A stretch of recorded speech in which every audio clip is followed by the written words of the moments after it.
Hi, Chrisella. Welcome. Hi, Paula. Welcome. So glad that you guys are here. Well, Peg's here. Welcome. Hopefully you guys can hear me good. Cameron's even here. I thought you had a meeting. That's my hubby. He's downstairs. Well, welcome everybody. While people are rolling in, I will talk about a few things and get us, warmed up and started. I hope you guys are all doing well. We're staying pretty cool over here in the Portland area, Portland, Oregon. And it's supposed to be a hot few days. It's kind of weird weather, going hot and cold and all that. So it's been quite interesting, but I don't think I have to run the AC today, so that's quite nice. I have the piece up here from where we left off on Tuesday, and I will be flipping over to where I've taken it a little bit. The one thing I have to announce I'm pretty proud of is, cameras are, I've used cameras for years, and I've used DSLRs, and I've all kinds of different cameras. And I've gotten this camera for live streaming, and I finally took the time to figure out how to set up all my manual settings. So the lighting and everything should be very true to what I'm seeing. In the last few lives, it has been all over the place. So I'm pretty excited about that. So it won't be adjusting automatically. So that is really exciting for me as a live streamer. There's so many things that you have to learn. It is crazy about cameras and everything. So I'm always feeling like I'm learning something new, which is good for the brain. I believe that's really good for the brain. Hi, Laura, welcome. Thank you, Paula. I'm glad that you love everything about this. I'm pretty excited about this piece. Hey, Karen's in the house. Hi, Karen. I hope you had a wonderful birthday. 80 years old. She turned 80 last Tuesday. So I'm pretty stoked for you. Happy birthday. It's beautiful in Kentucky. That's great. We got Peg and Laura. Hi, Laura. How is your project going with your new antique piece? Are you all done with those drawers? I can't wait to see a picture of, it in its new home and space and all of that. Yeah, figuring out the tech is very satisfying, and there's a lot of technology that goes behind live streaming. It is pretty crazy. I spent 3 months researching it before I even started. I have to use a broadcasting software called OBS. I actually created the overlay that you see and everything like that myself. And I used my graphic background on that. And then I had to learn how to use software and then how to connect it all. So it's pretty crazy. I have 3 cameras in the studio, a whole bunch of lighting. It's kind of nuts. And I work in this little tiny, like 2 foot by 2 foot square. So when people come up to the studio, it's pretty fun to actually see them, like their expression of what I'm doing. And I try to put some photos in to show what I do behind the scenes, but it's pretty fun. Hi, Luis, welcome. Yeah, happy birthday to Karen. That's awesome. Oh, good. I'm glad you're getting there, Laura, with your thing, your project. I'm really excited for you. I have seen pieces like that, and I've always wanted one. I just don't have the space for it in this home, but it's pretty exciting. Those vintage pieces are really unique and have a soul of their own, so I'm really excited for you. All right, we've got quite a few of you rolling in here already, so I'm going to get started. And now this is where I left off. I'm going to talk a little bit about what I was thinking. So I think that can be really helpful. And just talk about where I left off and what decisions I made. So the face, to me, I was really challenged on the face a little bit. And I think those just take a lot of push and pull to kind of get them where you want. I think I like where she's at now, but it's just hard kind of, getting those little tiny faces, because her face is only the size of my thumb, and I don't usually like working on really small things, but the face really isn't the focus of this piece, and I don't want it to be. So I try to just keep that pretty simple. I got a lot of my pieces, a lot of the elements and everything blocked in mostly, except for her actually, and some of the background. So I worked on that, and these are all just the first layers. So when you see this piece, you're probably gonna think, oh, it looks done, but I really wanna like focus today on the power of layering. Layering is like the key. It's the key to abstract and, you know, anything that you're wanting to create. A lot of people that are newer to the medium will stop too soon. The layering is what really, I think, makes it sing, especially if you're using the dark paper. Is just really getting that figured out. And so I'm going to talk a little bit about that today. And I really got down the first layers, which I call blocking in. Blocking in is I go through the same steps on each painting. I put in my darks and then I block them in. And so we're going to show you where we're at. And let's see here. And this is where I've taken her. So you can see that, you know, this printout's a little bit brighter, but I'm still a little, like when you look at the face close up, I guess that might help a little bit. And then I'm learning this.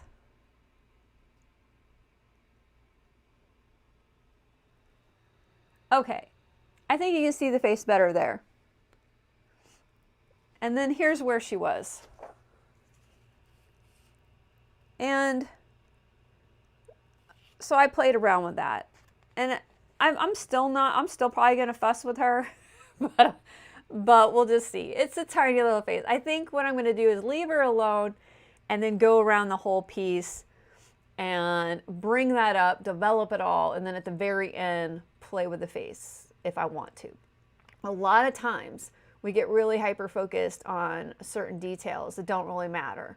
And when you start bringing the whole piece together and bringing it up and layering, it will all level out. So sometimes if you bring something up to a finishing point or something like that, then one part's in that finishing area and the rest isn't. And so that's where we're kind of at, as like a really happy medium. Hello, Van Whimsy. So glad you made it. Thank you, Karen. I'm glad you think so. So I'm going to back out here now that I got my tools here. I'm going to get that's about right there. And then I got to get the lighting. See, I get to control the lighting now. I'm very excited about this. And I also have to have it on manual focus, because if I don't have it on manual focus, it'll focus on my hand the whole time. So that is a lot of steps to learn. So there we are. For those of you that just showed up, this is where we left off, and this is where we're at and where I'm taking it today. Now, I have made a printout of this stage, and it's pretty close. I mean, it's a little bit lighter, but it's pretty close. So the prints always go brighter. I've been doing prints for many years now, and you can fuss with them, but the prints a lot of time will always go brighter. And that on your phone always will add contrast to your piece, and will like, the contrast is the biggest thing. And so if you ever want to take your photos, when I'm taking photos of my art, I'll bump down the contrast sometimes to make it look more true. Let's see. I'm sad to report that I got a full-time job starting Monday, so this is the last live stream. Oh, well, congratulations on your job, Van Whimsy. Well, I'm happy for you, but I'm hoping you'll still be able to enjoy the replays. I know many people only get to watch the replays because this is kind of at a weird time. I mean, 1:30 in the afternoon. I had to pick a time that worked for me, that I could show up consistently for everybody, and it is a weird time. So, but congratulations. Thank you, Peg. You know, the flowers were an afterthought when I was doing the drawing. I want to show you guys real quick before I start painting too. For those of you that just showed up, this is the drawing that I used. And I have the lighting, you know, set for the color, so it's a little washed out in the thing, but this is what was inspired. And I actually put these flowers in the last minute, and I really love them. But you can see how the patterns that are in here, you know, I was talking to someone and she was asking me if I enjoyed or loved when the when I did a drawing versus taking it to a painting.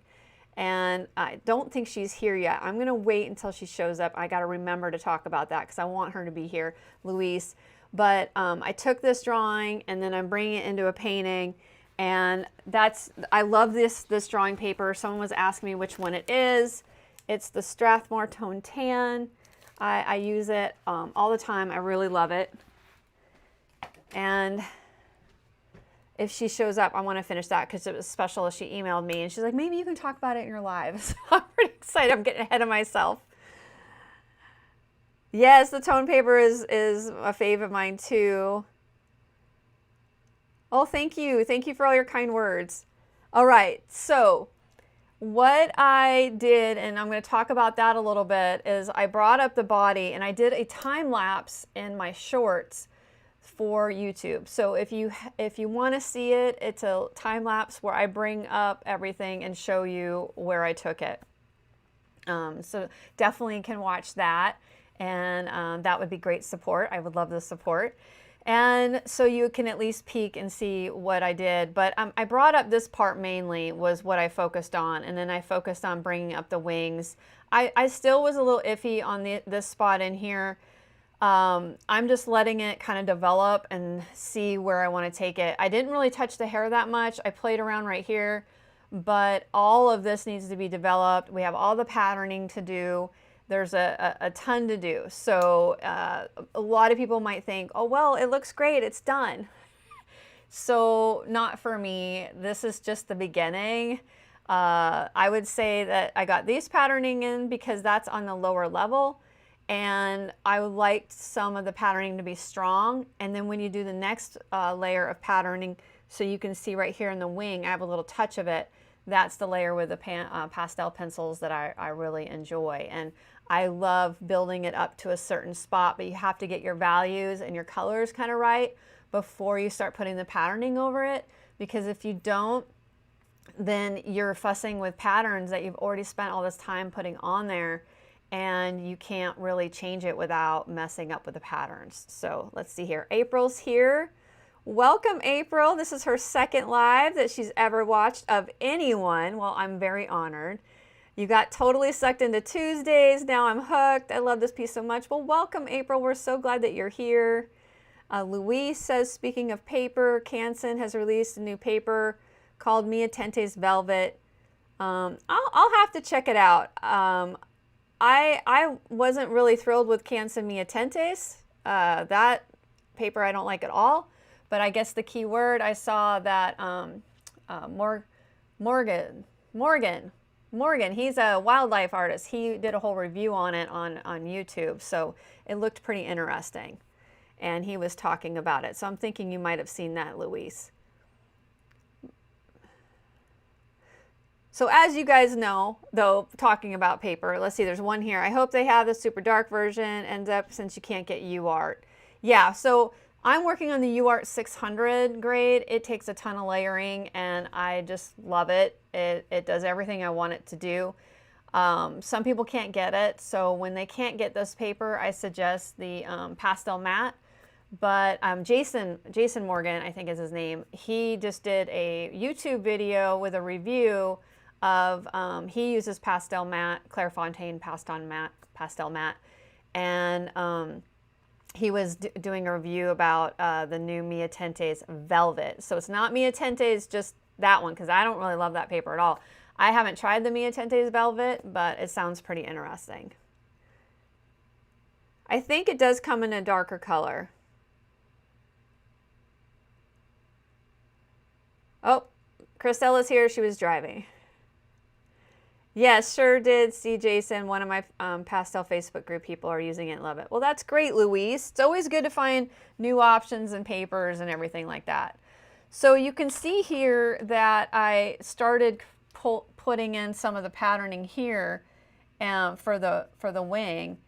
And I want to go with that whole vibe I did for the drawing. So I'm going to put these little patterns in, and I'll probably transition to different colors to keep the rainbow effect. This one is the 575, and that is the leaf middle green from the CarbOthello. And I'm going really light with these pencils. I don't do them really hard because then you're going to get a really hard line. But I'll warm up here, get some patterns going. Now I personally love the pattern making. It's kind of got that whole, you know, Zentangle vibe. I've always loved that. It's a personal preference, but this is how I get my abstract and my whimsy in my work, is I do this layering. And when you take the time to build up your layers, it really pays off when you're at this stage to be able to do a lot of fun things with it. I'm also constantly breaking down structure, and so that's my goal, is to play with the structure that I have and break it down and loosen it up even more. Hey, Stacy's here. I can't believe you made it either. Hi. Welcome. I'm so glad that you're here. So I'm just getting a little bit here, and then I'm also going to take this pencil. I had a darker pencil in the center, and this is how I'm going to bring in some light, is kind of bring some of this in the center.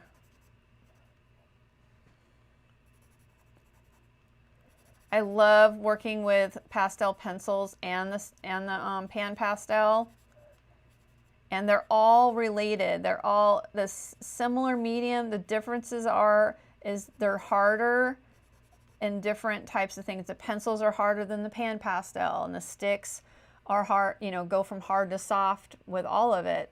They're all the same medium.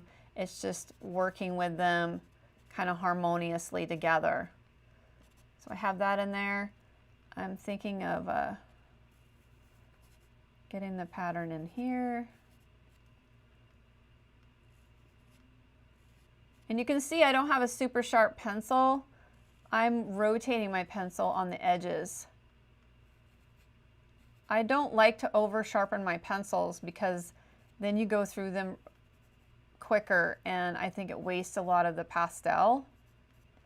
So you can see how I can get that fun pattern in there. I don't know, I'm thinking you guys can see it pretty good. I'll blow up, I'll go a little closer because I'm going to do a few more patterns in this area.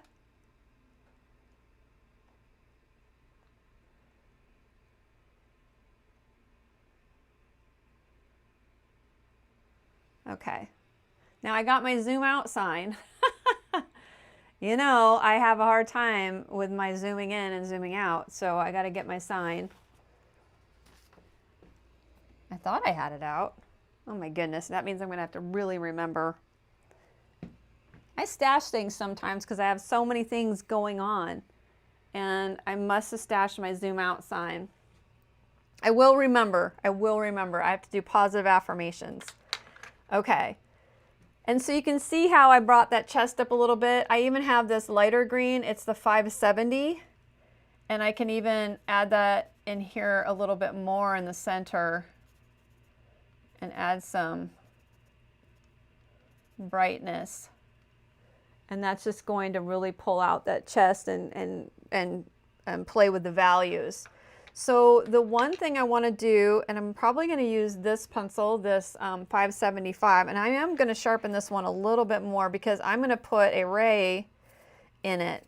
So when you draw, the drawings can really be inspiring. And so let me show you really quick, if you guys remember this, I had this little pattern right here, this burst. And so I'm going to put those over, and then all these little, you can see all the patterns that I put on the wings. So the difference is when I draw, I have to think, drawing, I get that fulfillment right away. And when I'm painting, I have to think in layers. And that is the challenge. And sometimes it's not as fulfilling. And I've just realized that they both have their own separate, you know, energies, and that's why I keep drawing, and I'll flesh out a lot of my drawings just to get that feeling out because I really enjoy it. So I love green with the burnt sienna, and I also have the burnt sienna and the red iron oxide mixed in here.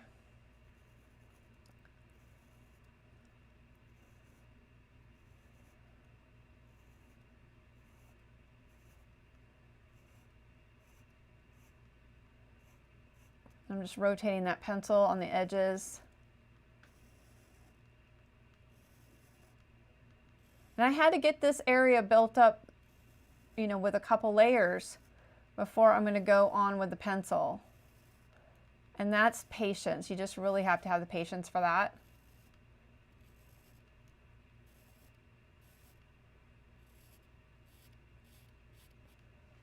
There, and then that really brings in those two pieces together. And a lot of what I've realized what I do subconsciously is I'm always connecting colors.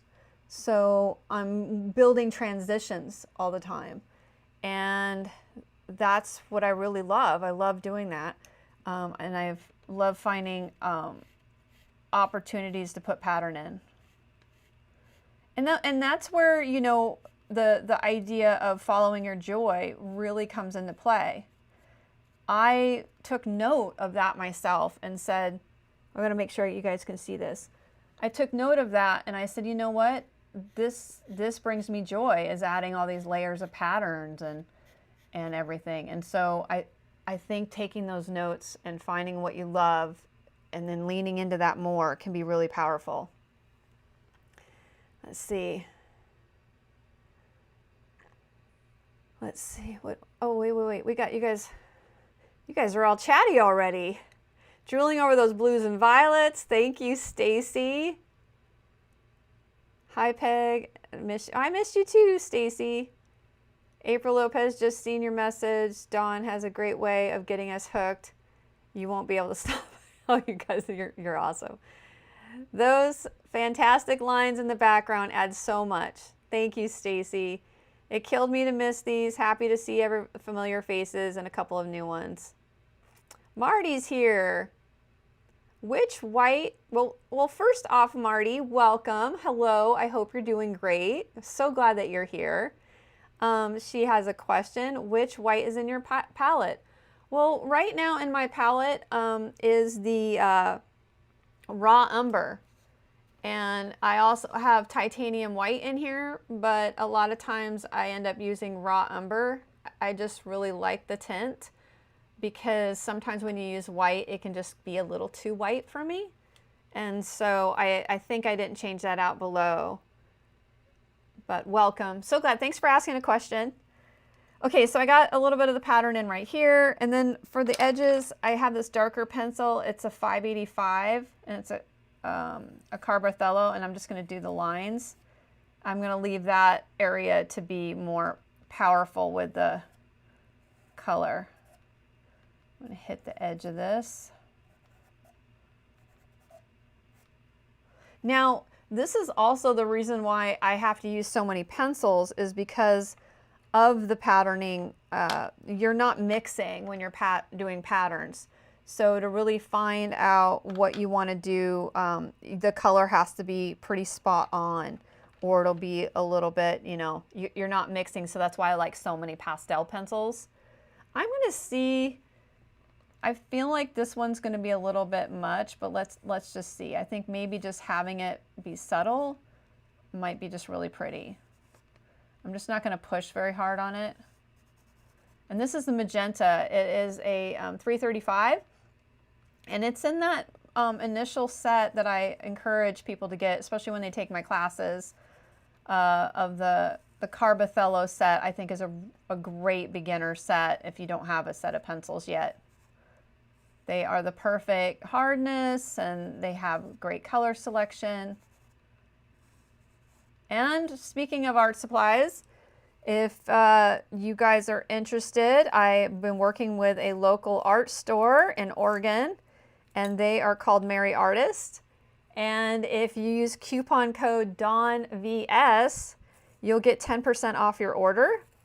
They have these CarbOthello pencils. I'm gonna communicate with them to see if I can get them to have some open stock pencils of some of the other brands. But I think they were thinking about getting the Carandache. So their shipping is fantastic and they're fast, but they only do US. That's the only bummer.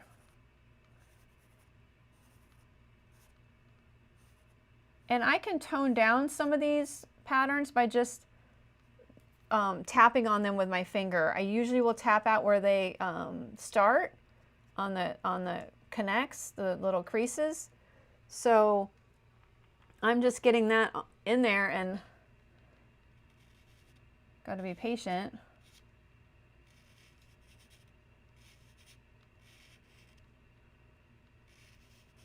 And then I'll also work into getting the feathers on there. That's one of my favorite parts to do. Now I'm hem-hawing of what I'm going to put in the creases here. This side I might just continue with this. I might just do it lightly over here. It's going to let that color peek through.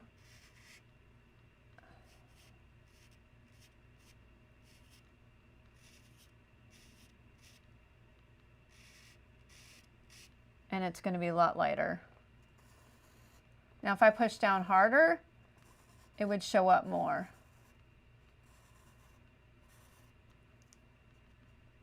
And then I can knock it back a little bit like it's in the shadow.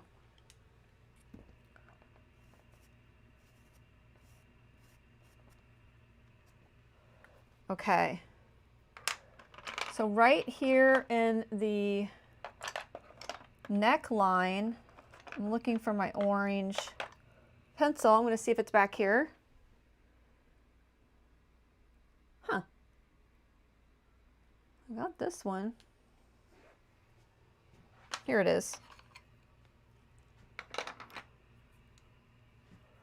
This is just the orange. It's the 221.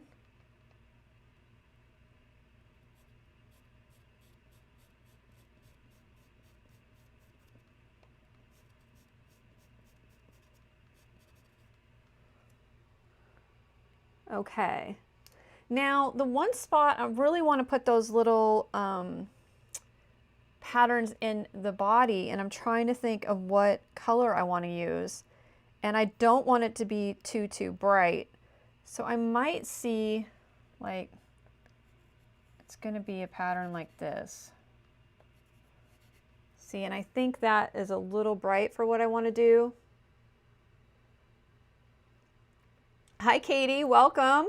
Hey, did someone do a super chat? Ah, Stacy, thank you so much for a super chat.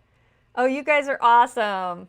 I'm going to have an announcement next week about super chats for the month of September. I'm super excited about it. Thank you so much, Stacy, for your support. You're always so generous. I really appreciate it.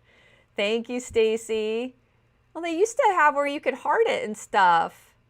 Well, oh, thanks for being you. That's cute. You're awesome, Stacy. Okay, let me see what you guys were saying. Those colors look so good together from Chrisella. Katie's in the house. Welcome, Katie G.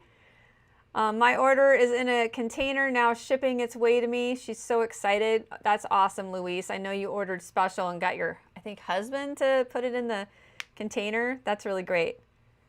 The more I practice with pattern making, the more I love what it adds. Yeah, it just takes a lot of practicing and finding your own hand, your own mark making, and what you love. Like, you'll see repetitions in your work, and it's quite fascinating. Laura, Jackson Art in the UK does. They ship it all over the world. You just have to be willing to wait a few weeks. Okay, Chrisella, she got the Canson Extra Large 18 by 24 and 3 extra pans.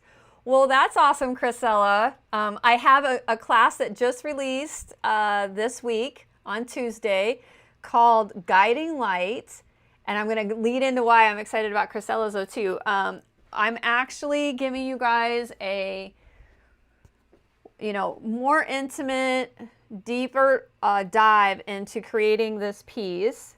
Oh, you can kind of see it even though I'm blowing up a little bit. And this is called Guiding Light. I just released it. It's one lesson. It's a deep dive. You get all kinds of supporting classroom content and everything. So I hope you guys will check it out. It's on pre-sale price right now.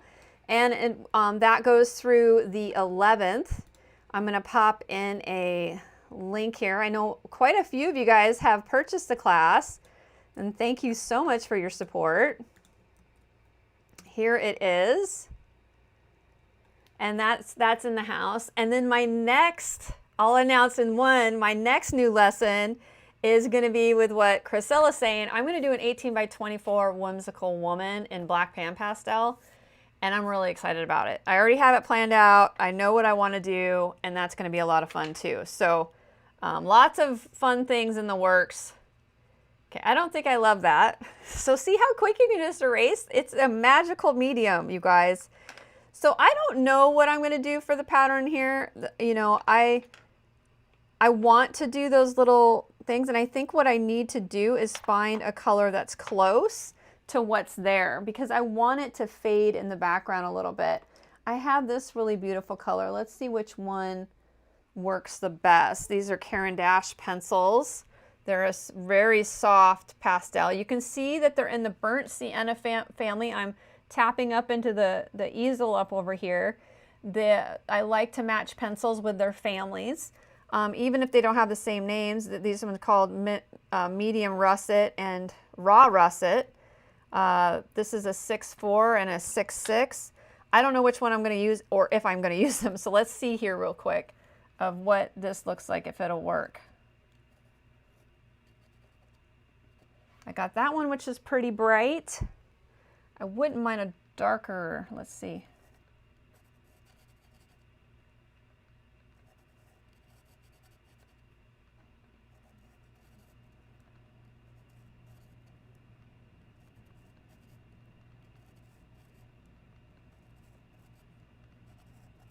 I don't mind this one.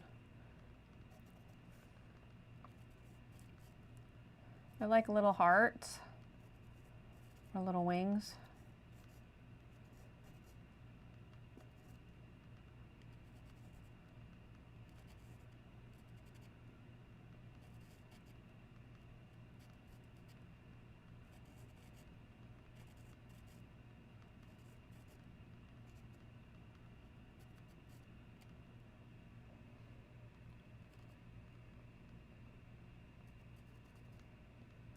So it won't show up everywhere, but I'm totally fine with that. It's not meant to be like super bold.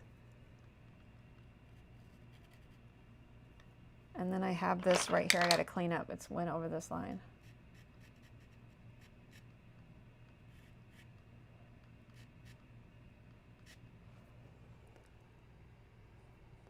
So I think it's okay. I'm not like in love with it, but we'll just see. We'll just let it keep, you know, brewing. I might put some, you know, abstract over that and play around with it. I'm going to put this here. And this is the 6.6. I think that's the one I used for this. Yeah. So that's the 6.6. Sometimes when I play around a little bit here, and then I can blend it in.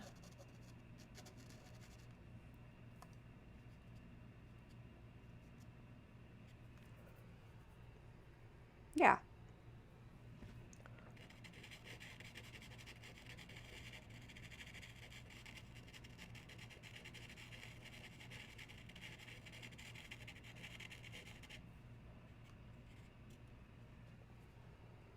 Just keep adding, just playing around with color. So I'll just go back and forth, see what I'm liking. So I'm really liking where she's at right here. I'm going to pan out a little bit to the wing so I can work on a wing here and show you that. And let me get a little bit lower. Whoops.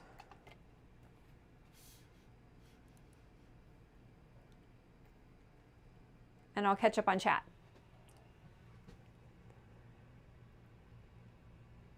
Pam got her 18 by 24 too. It's intimidating. Well, I'm really excited to kind of share an 18 by 24 because my whole goal with it is to break it down in chunks and really show you what you can do with it and how you can simplify it and break it down. So the whimsical character that I'm going to do, I'm even going to have it where we're going to tile the transfer, and it'll be fun. I'm excited to kind of, you know, push you guys outside your comfort zone. It'll be a lot of fun. Karen's even ordered the 18 by 24 and the 14 by 8. Oh, that's great, Karen. Dang, gotta turn my volume down until my fiance's done with his meeting. Oh, that's right, Pam. That's right. Does anyone know what the map site called where you can just reload it and it takes you to a random place of the world? No, I don't know what that is. Okay, the greenery yellow at her chest makes it look like her aura is radiating outward. I love it, and angels are my favorite subject. Yeah, and you know, this could be an angel to a lot of people. This could be a garden fairy. It can be anything. I am not like stuck in what it represents to me. It just kind of comes out, and so I'm always excited to see how everybody interprets it. Oh, Francine's here. So Francine is the one that was talking about, I was talking about, who emailed me and asked me that question. I'm so glad that you're here, Francine. KDG, for the new class, what does it mean that the classroom will open on the 10th?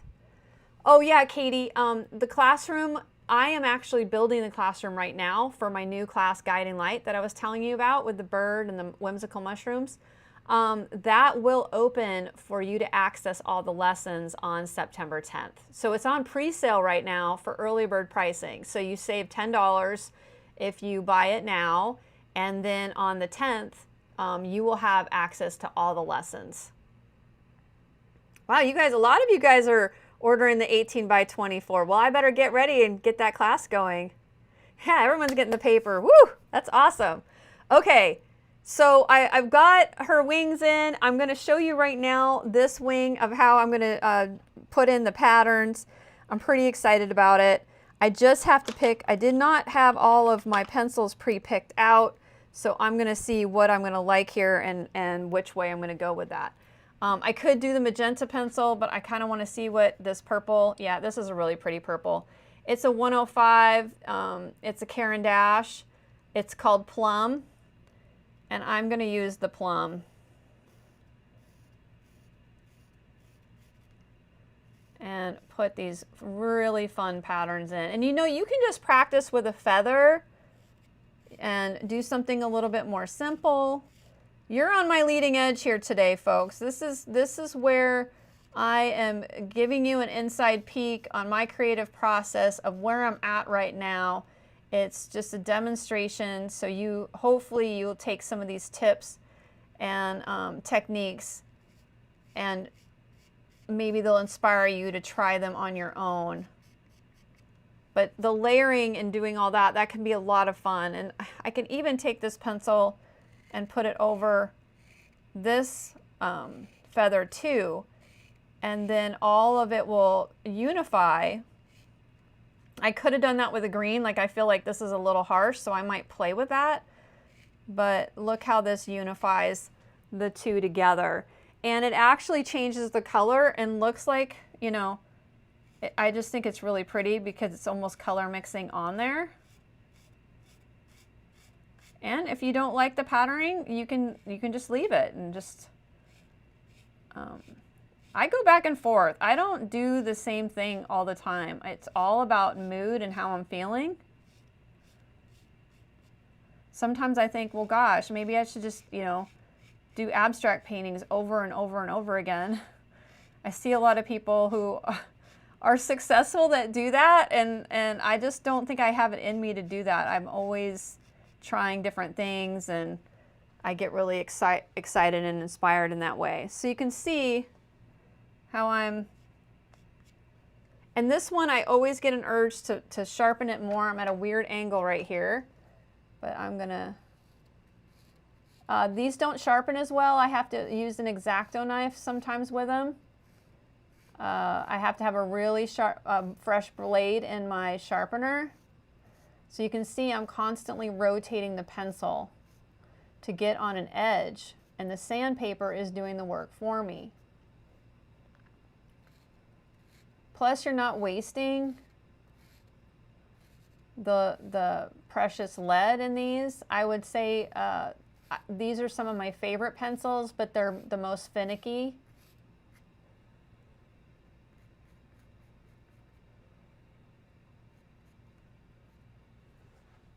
Let's see. I find in my work that I do a lot of circles. Yeah, me too. You just kind of play around, and it's fun to see what you repeat a lot. Oh, thank you. I'm glad that you love the orange. I love the whimsical, fantastical characters, the animals like the council Dawn made, fairies, angels, wood nymphs, of course, Bigfoot. Oh, yeah. I love that about how you worked on. Thank you, Francine. So, Francine, I couldn't help myself. I was already talking about how I feel about sometimes doing my drawings and making them in the paintings. I'm going to go this way with this feather because I think this feather's kind of split.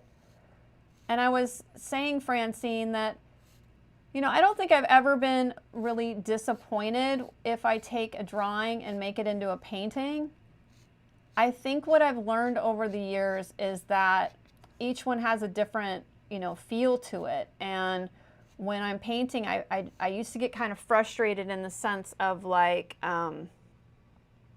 it didn't feel the same. And that kind of bugged me. And so I wanted the drawing feeling to be, you know, with me when I'm doing the painting. I'm using the 99. And what I realized was, this might be too bright. That's not going to work. And so I've learned to accept each of, you know, of them for their own, you know, pluses and minuses. Like the drawing, I have a lot more freedom. And the painting, I have to really plan ahead, and I have some layering that I got to think about. So it's not that I am frustrated or disappointed in the drawing versus that. What I've done is I've just embraced both worlds. So a lot of times I'll flesh out my drawings and then mount them to wood and embellish them with gold and sell them. And it's really satisfying to me because I'm like, drawings are art too, you know, and it's all art. It's different mediums. It's all what we line up with. So I really love, you know, creating the drawings. And when I do just sketches, like rough sketches for concept ideas, that's a whole, you know, different vibe. I'm not really fleshing them out as much, and so I'm not really committed. I use those differently. Okay, so I gotta zoom back here. Well, I wanna do this other, you can see I put those little highlights on the feathers. They're not really strong, and that's fine. I don't need them to be like in your face, but, and then I'll go over to this side here real quick, and we'll do those really quick. Let's see. Oh, good, Francine. Oh, we got a good group here today. Thursday was a good day. You know, I was sitting there, and, oh, it wasn't this one I was using. So it was this one. Now it's getting really, really flat. So I'm basically, let's see here. Hopefully this doesn't make you guys nervous, but I'm going away from myself. But I have a little tray that it's below me, and this is how I have to sharpen these guys. And that's if I'm even lucky. And so if I get the lead exposed from, you know, get the wood off,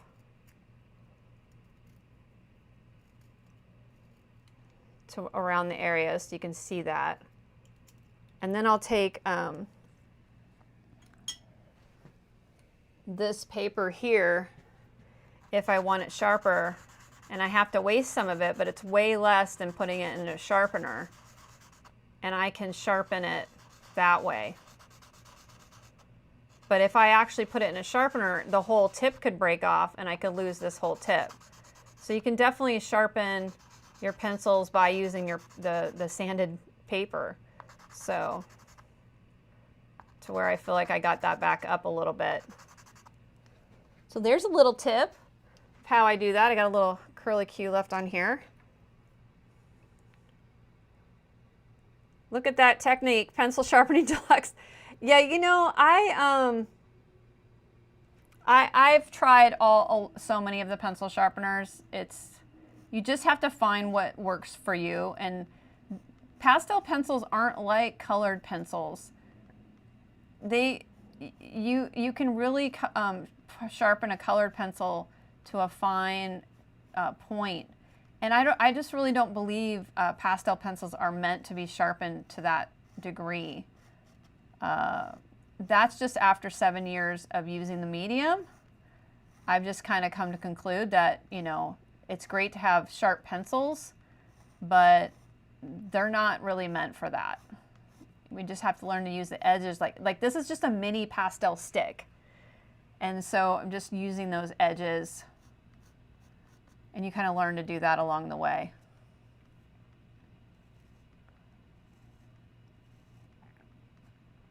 And I'm not going for perfect lines here, as you can see, but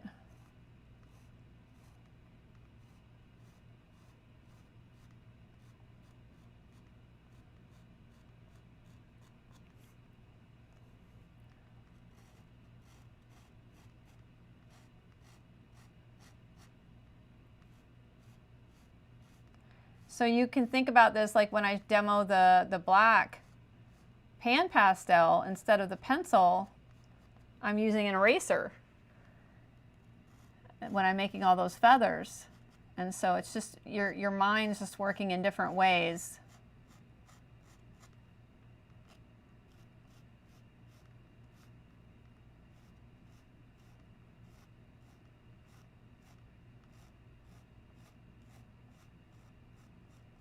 Okay, we're almost to the home stretch here, and then we'll be able to pull out. So you can see it's subtle.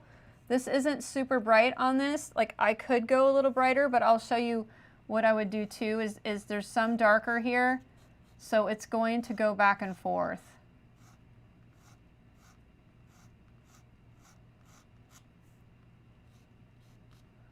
I can see you guys out of the corner of my eye chatting away. I'm gonna have to catch up. I missed all you guys chatting. Tuesday was a little quiet. I was like, I'm not used to that. Normally you guys are chatting away. Okay, I'm at a weird angle here.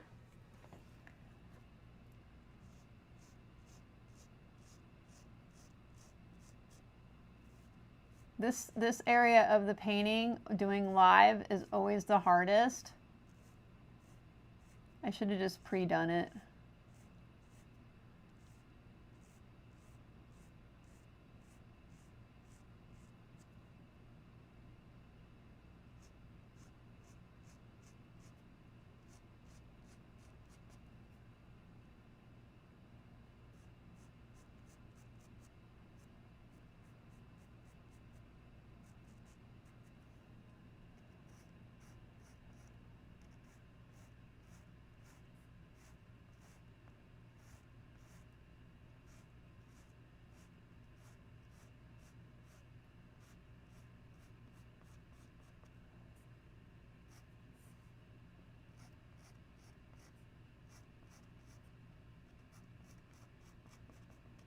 Okay.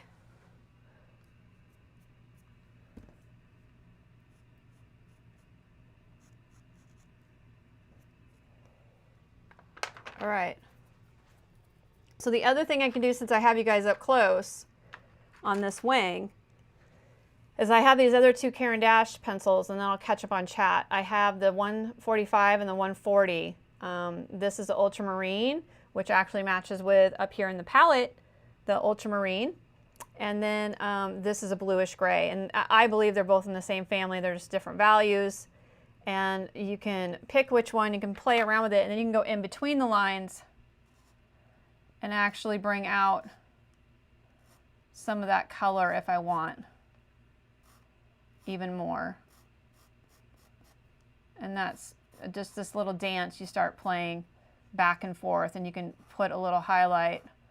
And this is the darker pencil, and then it actually blends those feathers in a little bit more, and they're not so like, you know, rigid. And so here's the lighter one, and this might be a little too much, but I can go lighter with the pencil, and I can even tap it down. And so I can put that on there, and then I had the little highlight pencil.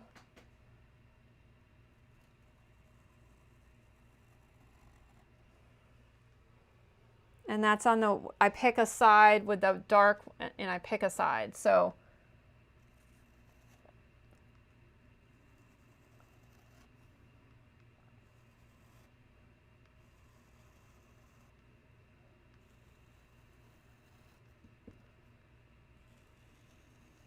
oh, that's the crease. That is the crease. That's funny. That's okay. I can just take my famous, I'm making it famous. No, I'm just kidding. My shadow pencil that I love, the Pitt pencil by Faber-Castell. It's a 175. I have it. Let me find the crease, and I can just put that line back. So easy to fix. Okay, I'm going to catch up on chat here. Let me fix this one little thing too before I pan out. These little lines got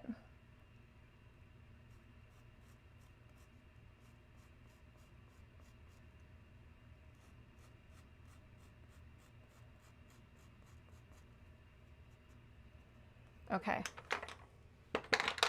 Boy, you guys. Okay, so now we're going to pan out, and you're going to see the difference of the wings with all the pattern on there. I think you can see that pretty good. And so I want your eye to really look at the green here. I might bring some green in there and start, you know, evening that out a little bit. It's a little bit of a strong transition, and I'll show you how I can do that. So I'm going to pan out a bit.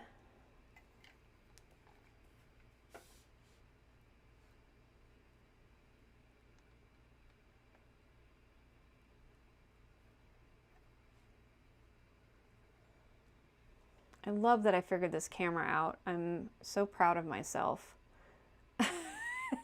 It's the little things, you know, the little things in life.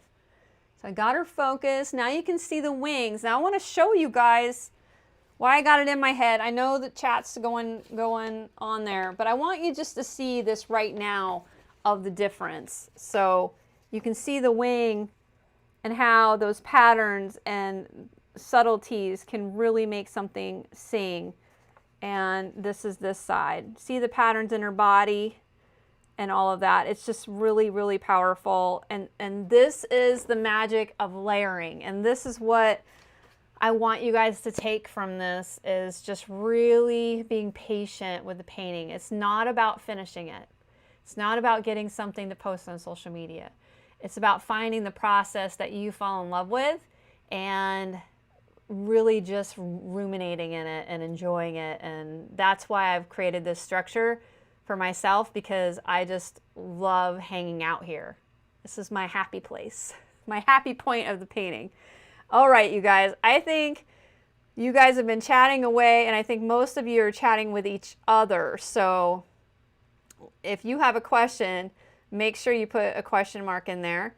But I'm going to look through here real quick, and if I've missed your question and I haven't answered it in the next few minute or so, or a comment, feel free to repeat it. Oh, you got the Tombow. Yes, the Tombow erasers are amazing. The Death Blade is the best. Yeah, these pencil sharpeners are the best. The M&R, they are amazing. I actually have to use a little you get these replacement blades and you have to replace it. I only use one, and I use this size all the time, the larger one. And then you have to get the replacement blades, and I have to replace the blades often. If it starts ripping up any pencil or breaking it, then I just replace the blades. So you do go through a lot of blades if you're showing up. You get a little screwdriver. I got my mini screwdriver, and then I just replace those blades. But I use that pencil sharpener for 90% of, I only use the X-Acto knife if the pencil is not happy. If it's a sad pencil and needs to be cheered. I give it more one-on-one attention, I guess. Okay. Turning the pencils as you work is a great tip that you've given us. Yeah, that is something I don't even know I did. And the more I'm teaching, the more I'm realizing what I'm doing. I'm glad I'm able to vocalize that for you guys.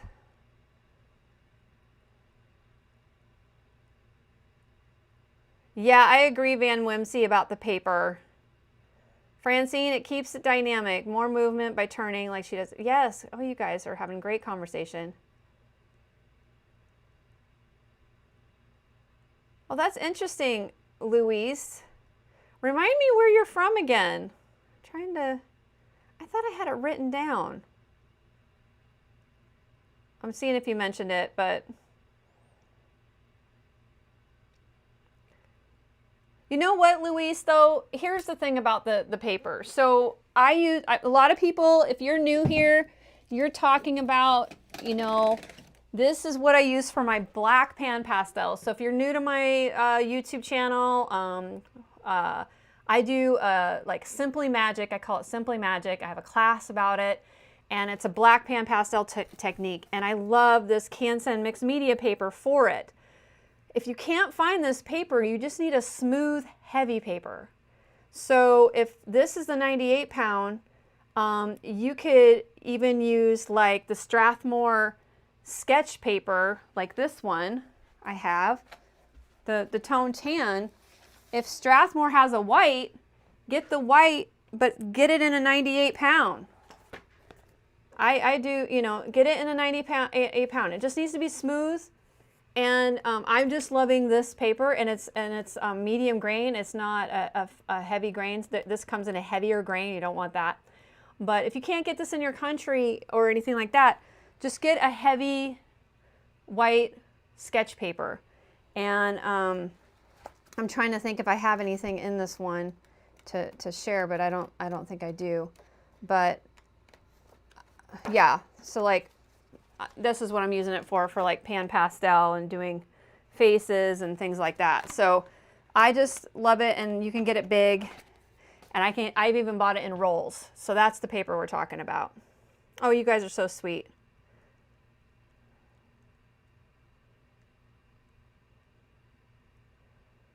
Okay. I'm looking, you guys are talking about stores. I'm just going through it. Oh, it's Canada. Oh, well, I don't know. Okay, let's see. Louise says, what a difference. Oh, thank you, Francine. So I think I'm caught up in chat. You guys are just chatting back and forth, which I love. I'm really stoked that you guys are chatting. Yes, it's your process that I've fallen in love with. Oh, Francine, you're so sweet. Karen's got a question. I'm curious about the dark spaces beneath the wings. Will the lines from the above be added, or is it supposed to be dark shrubs? She is curious. Well, I'm glad you're curious.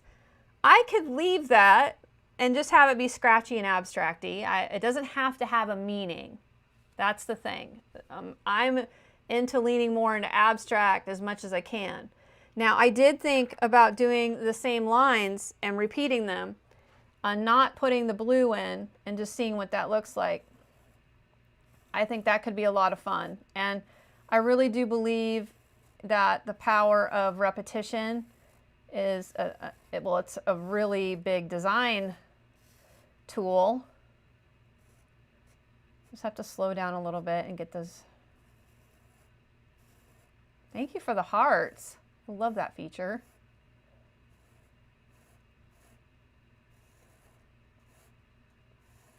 So that's the thing, I'm not always trying to make something in some of these backgrounds and stuff like that. A lot of times I'll make this celestial where it'll be stars, Because usually the dark background to me is the universe and symbolizes how we're all connected. So if you go look at my work, I have it in a lot of my work. And it's one of those things that just showed up and started being really repetitious.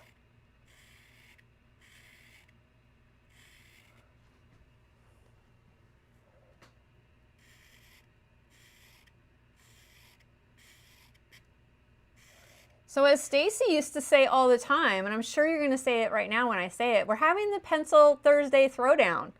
So lots of pencils today. I got it to that happy spot where we could play with the pencils and see all the amazing things they can do. So in here, I'm going to tuck in this transition.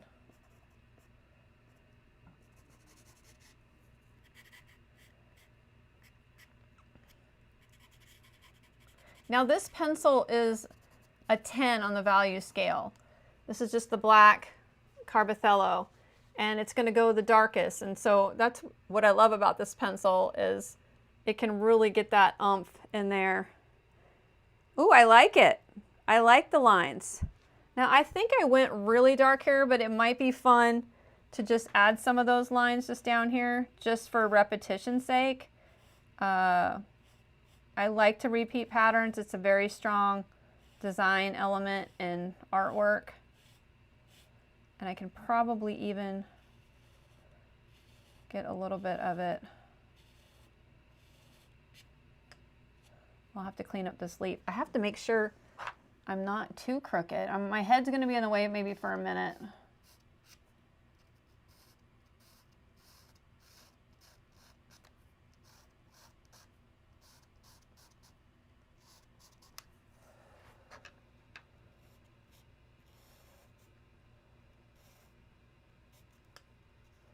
A little crooked, but that's fine. You can still see that vibe, you know? And then I always like to kind of marry them in there by scribbling over them. We're doing great on time. I think we're going to really be able to get far today. The throwdown is happening, Stacy. Okay, I can give you that, Laura. My favorite shadow pencil is the 175. This is by Faber-Castell. It's a pit pencil. I have it taped. That's how much I love it. My husband was the other night. He was like, how many pencils do you have taped that are marked? And I was like, 1. He's like, that's an important pencil. So yeah, this is my favorite pencil. I think you could get away with using a sepia. There's one in the Carandache family right here. The sepia might be close to it. It's a 408. I think they're pretty. Let's just see what they look like. Let's do a little. This is actually pastel matte, and this is UArt. Well, I think the sepia is pretty brown. See, it's still not. It's just enough where it's not black, because there's the black, and it's just this really dark kind of brown. Let's see if this one other color is similar to it. I know this pencil I use a lot for my shadow pencils too. It's a dioxazine purple. It's a P260, and this one's by Derwent. So you can see they're close in value. If I change this to black and white, that would be close in value. And I had another really dark brown pencil. This one is a 635. No, it's more like the sepia. So see, you just can't get that special shadow. Like, that's the thing, is some of these lines only have like, I've bought repetitious lines. I have almost all of the Pitt pencils. I have all of the Carandache, and I have all of the CarbOthellos. So they don't repeat a ton. There's always a subtle difference and things like that. Oh, no problem, Laura. Oh, good. I'm glad you like the addition of the lines, Karen. It's just fun. It's all personal preference. And I could go through and play with this some more. I want to show what I'm going to maybe do for this transition here. I have that 575, and I'm gonna play around with it. I don't know if it's gonna work exactly, but I might just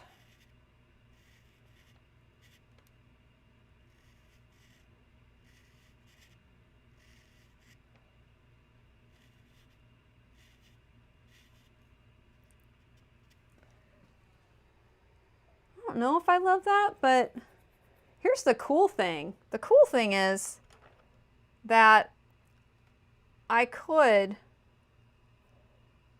let's just show you guys a real quick of how much you can change something. Like, let's say I don't like that. I just hit it with the, wipe it off. I don't like that it's such a strong transition, but I'm trying to think of how I want to fix that. And I think the only way I can think of it is adding the color in there. But I think maybe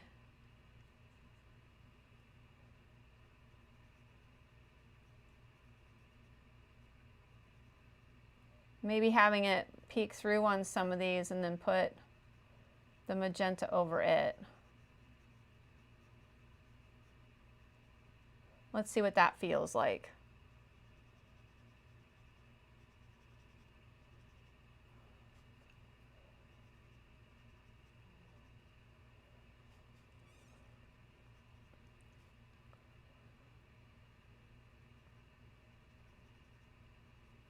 We'll see.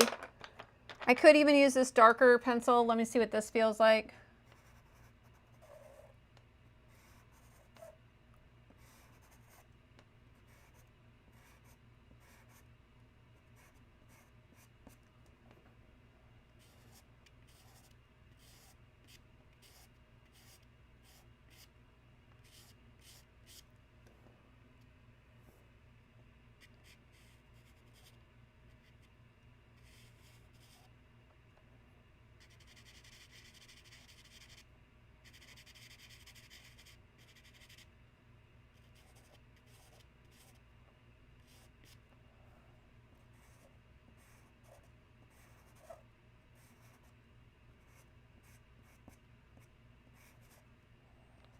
I think actually just going back and forth with just a few touches of this.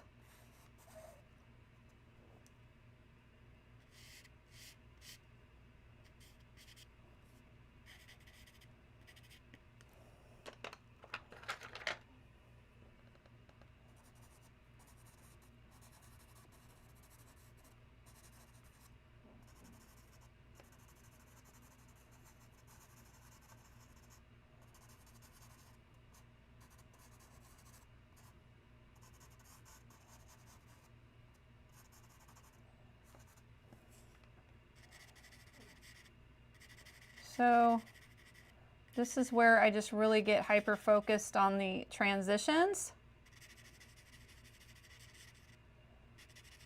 And I'm okay with going over the pattern a little bit with the pencil, because the thing is that I don't need them to be perfect. I like burying them. I like having it start becoming a part of the wing instead of being so dominant. So I can definitely play with that and go back and forth. And I think that's... So see the transition now? Like, I'm seeing this is sticking out quite a bit right here.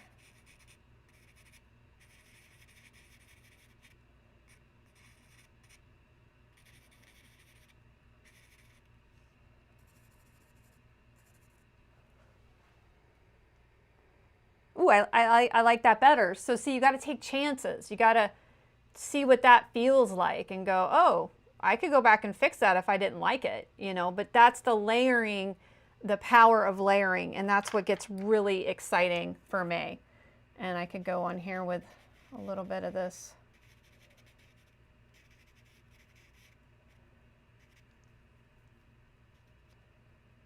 Just have that one spot that was sticking out, but that's fine.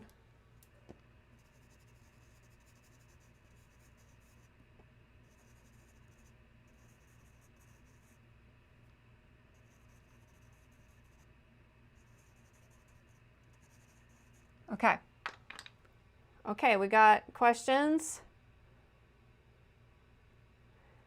I think you could try Bristol. You know, I might have one real quick here, you guys. Let me check.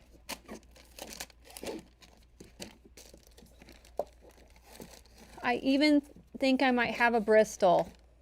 I got a charcoal. Let me see. What is this one? I got a Strathmore mixed media. Don't mind me real quick, but I really like to answer questions. And I thought I had a Bristol in here.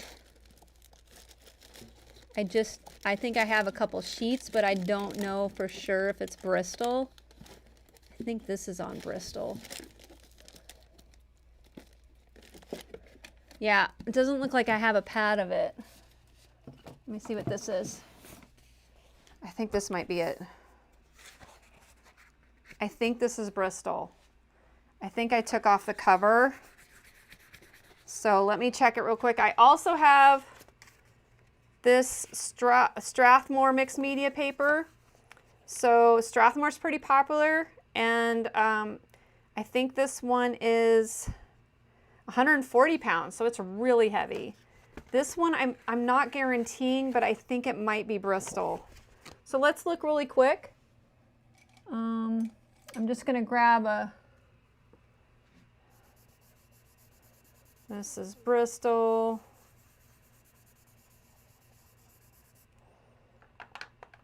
And then we have our,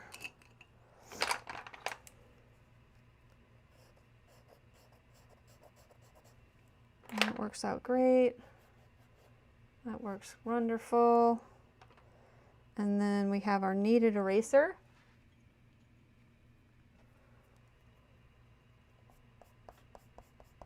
Yeah, so I think this is a Bristol.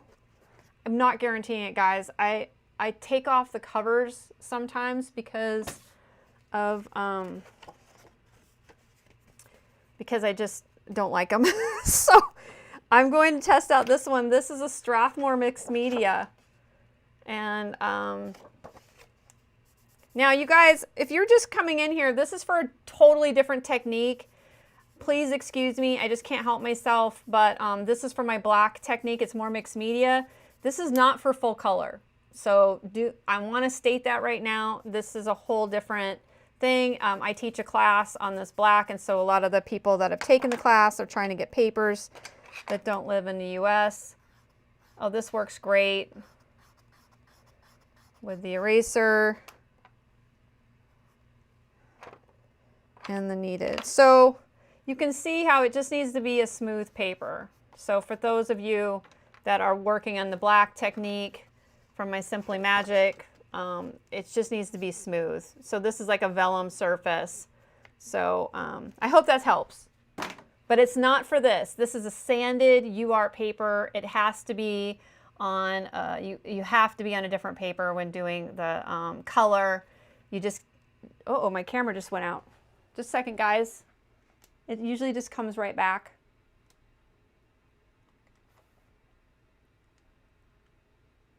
Oh. There it goes. It happens like that. I don't know why. I don't know what's going on with that.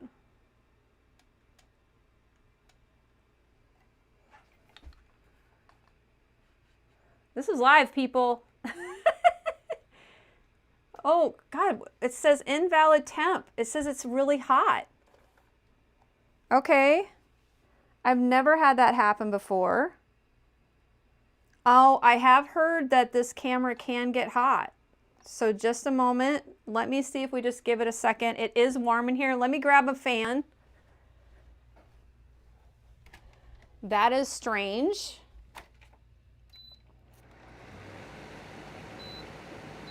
Worst case scenario, I could try to hook up my phone, but I've never had this happen.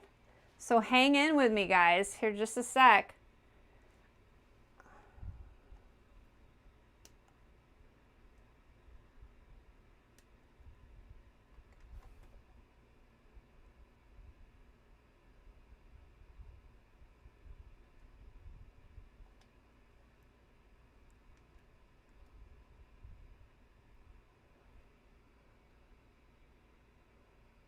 Never had that in Alive. So I'm gonna put this fan, see if I can get it to cool down. I know that when I put on the AC, it doesn't, you guys can't hear it as bad, so I might do that just to cool it down in here. Tell me if it's really bad, but I think my camera is overheating for the first time. I'm hoping this isn't gonna be a problem for the future here. Okay, let's see what happens there. I'll catch up on chat.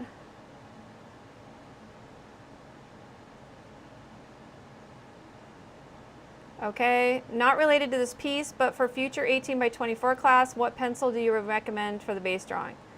Okay, so you guys know that all of the stuff will be listed in the class, but I use the General Mills medium charcoal pencil for the class. You guys are funny. I haven't even got the class yet, and you guys are already shopping. You're so cute. Marty, I hate to do it, but I have to get ready to leave for dinner. We'll have a great time, Marty. Thank you for coming. Have a good dinner. Okay, so you guys are still talking about paper.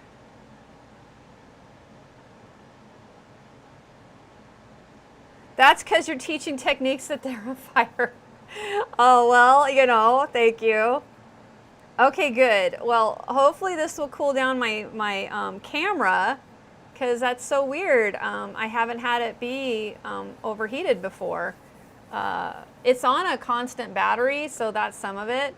So you can see how I played around with the wings. I've you know, got this transition a little bit better, and I can even play and go back and forth here and make it even more of a transition. And I still have those, you know, doodles and mark making in there, and that's a lot of fun for me. I like to abstract things out, so it's fine that they're not perfect. So let me gauge myself here of what I want to do next. So I feel like I got her wings in a really good spot. Here's a fun thing, so I can take that beautiful, I bet you this is going to be really bright. So I'm going to go with the 145 Carandache, and I'm going to put a little highlight on her wing.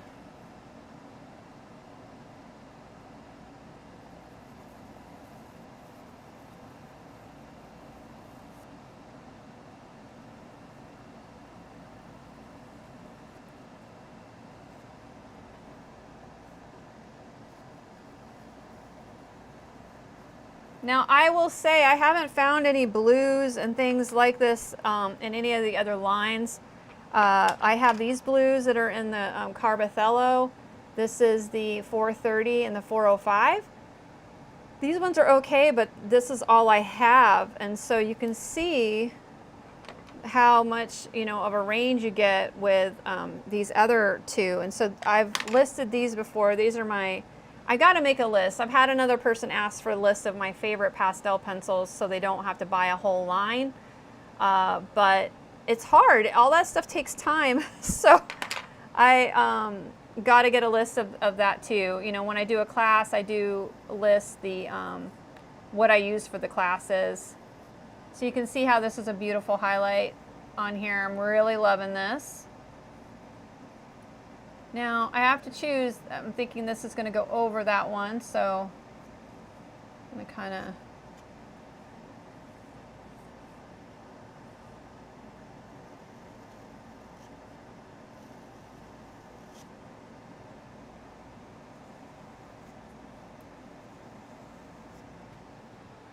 so you can see how pretty that is. And the whole time what I'm trying to do is I am trying to create transitions to all of the things that I did. So that's what I'm playing around with here. So I have these little leaves here in her outfit, and I'm going to use this little turquoise pencil.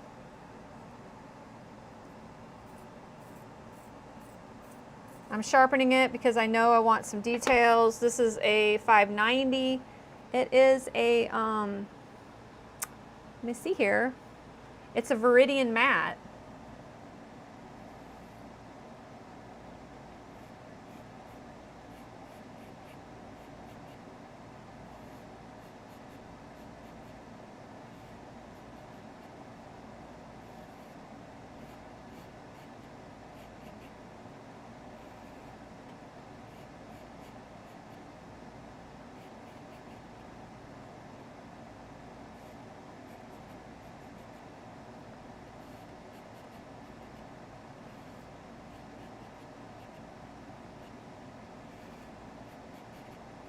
Now I have to watch the time because I really want to work on the sky and everything right here. So you can see I could bring those out. I can take that shadow pencil that I love dearly, and you can just even clean up some of the lines if you feel like you went over.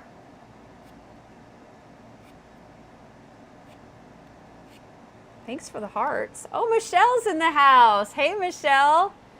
So glad that you're here. Oh, Francine had a question above. Let me go see. Thank you.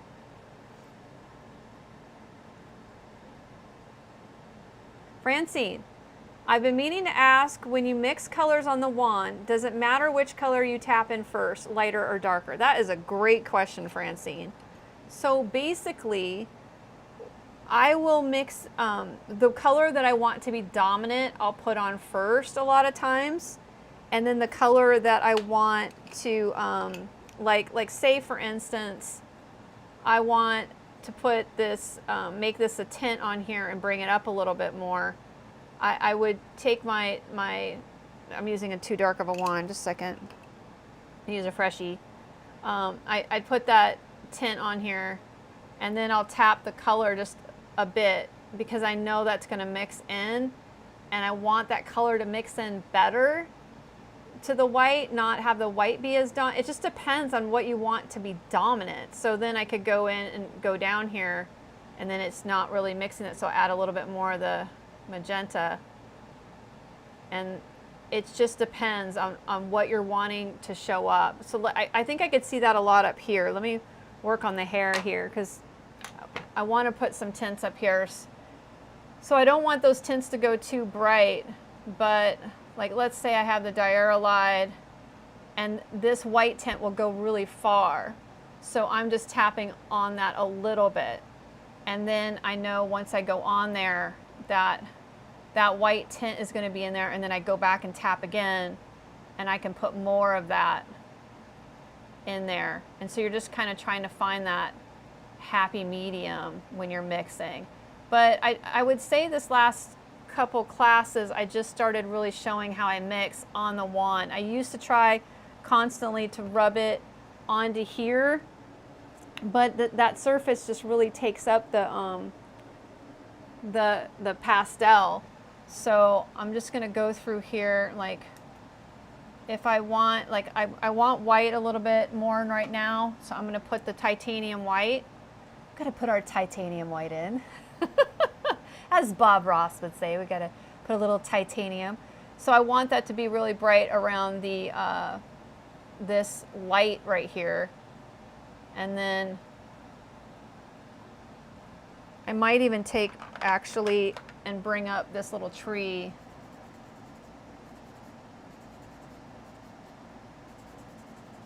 With the pencils.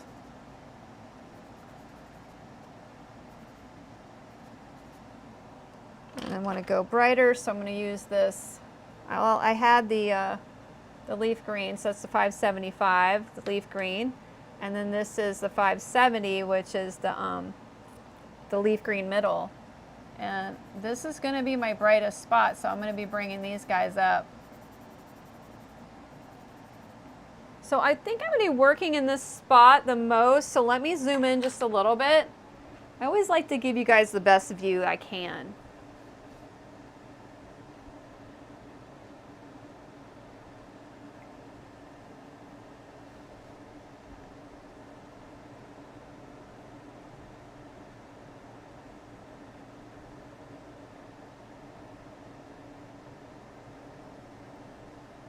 There we go. I got a little bit of float in my stand. I gotta fix that. Okay, so I think we're focused. So now you can see. Okay, I hope that answered your question.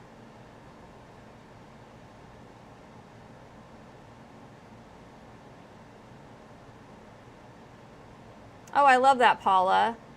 I'll have to check out that song. Michelle, I'm so glad that you're here.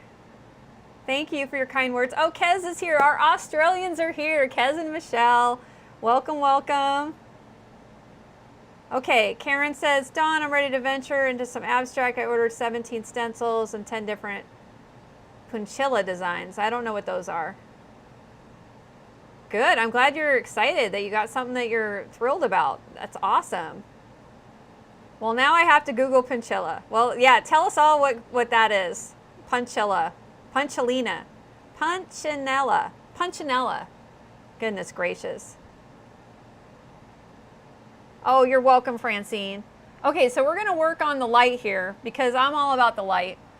And this is where I start bringing in the tints. Now, I didn't work in her body with a whole lot of tints because she's in the mid, you know, probably around the mid-tone area. Like, let's see here, if I took this, use my tools.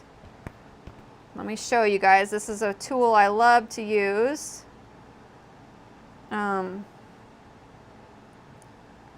Let's see. We got to see if I can find it. Photo.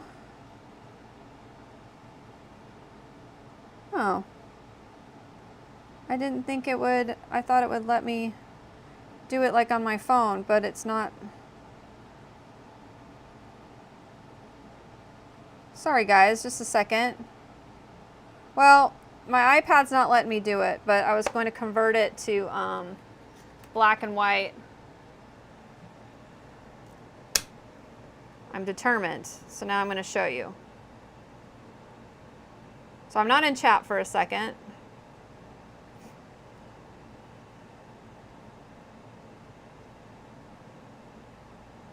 So I convert my phone to black and white. It's a great tip. I think it's really strong learning tool. So I want you guys to see, I think you can see this pretty good. I know I'm a little low, but I have to be, let me, there we go. Okay, so you can see the light and you can see the values. I actually have a lot of light right here and on the flowers, and that is a similar value that's up here. Her face is pretty bright, everything else is kind of dark. So I'm working with values here, and so I'm going to work and bring this up as my focal, and then her body and all that's focal. So you can see how those colors are pushed back and the wings are pushed back. So that's kind of a tip that I like to show people to help them out for, you know, being able to look at their work in a different way, because it's really hard to see value in color. And you just learn that, you know I want this to stay darker, and then I know where I want my light to be. So let me get you guys back up here just a second. Is the sequin waist used in her piece? Oh, cool. Punchinella, Punchinella. Well, that's awesome. Everyone's Googled it. Oh my gosh. That's so cool. It's sequin waist. Oh, that's awesome. Oh, that's awesome. What a great group we have here today. I missed you guys. Okay, so we're going to work on the light here. And so I worked on bringing up the light in those trees. And I'm really even going to go brighter there. And this is the 560. And it is called the Leaf Green Pale.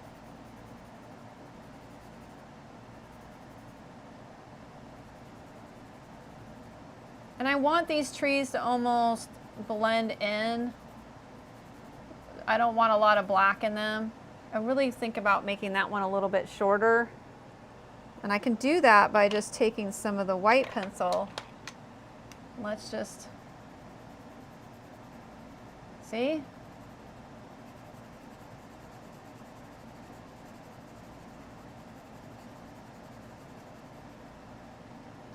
Now I'm going to have to be careful because this white pencil likes to shed all over my dark work.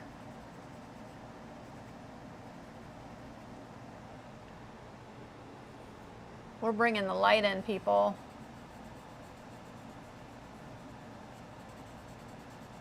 We have a lot to do on this rainbow and everything, so I'm going to bring up. Now this is where I'm adding the red, and then I'm going to add a little bit of white because I want to bring it up. and I'm really careful with how much white I put on here. And what this will do is it'll also desaturate. So that's why I add more color on to keep the saturation as I bring up the value. The magenta here with the white.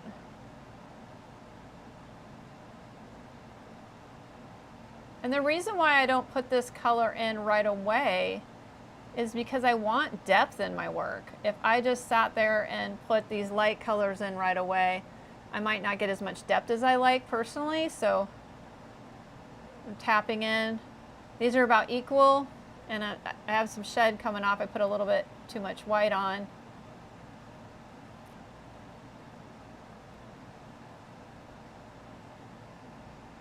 And if I want to push that into the tool, that's when I use this, and it'll push that white into the tool.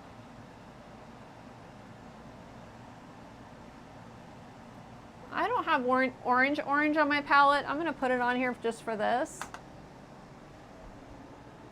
I'm going to cover up the orange shade, and this is the orange core.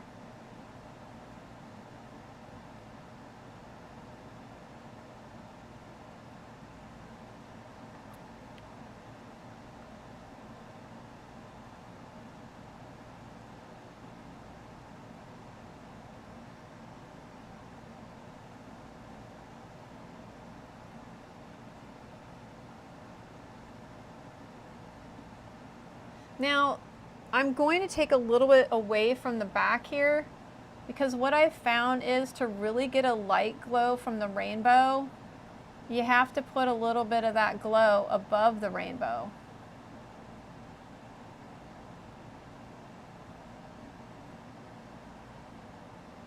And I have to be careful because turquoise will turn to green or really change when I put yellow with it. So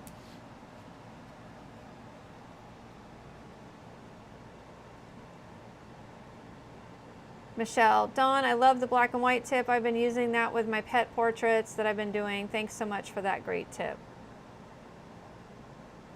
Well, good. I'm glad I'm helping you out. That's what I'm here. I want people to get inspired, and well, now you guys got me. I just released a class, and now you got me excited to start the next class. So that's always fun.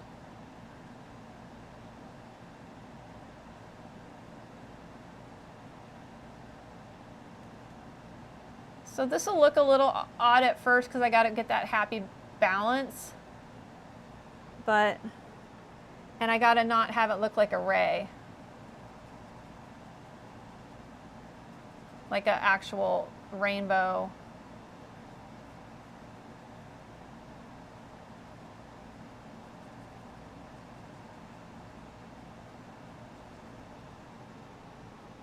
See what I mean? Like, you got to be careful with that mix there. I might, yeah.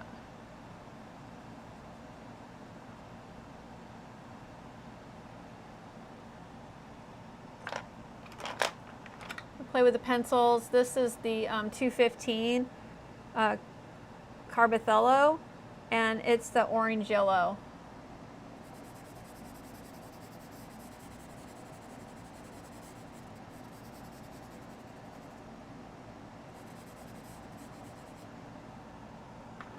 Now, here is where there's not a lot of options in the CarbOthellos. So I'm going to play around with adding this 582. It's one of my favorites. It's a portrait pink, because when red's brought up and its values, it's going to go pink.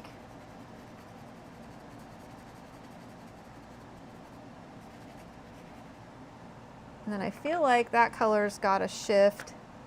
That's behind there. Let's do a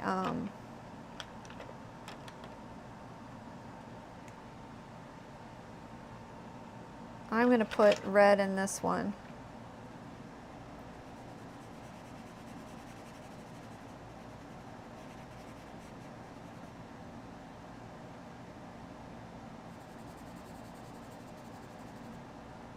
And then play with the magenta.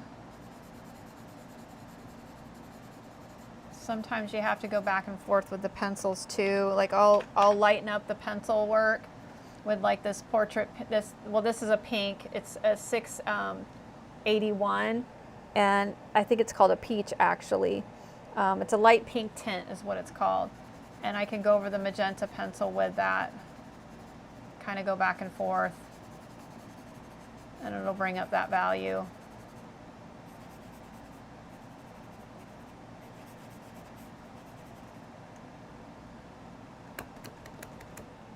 Let's see.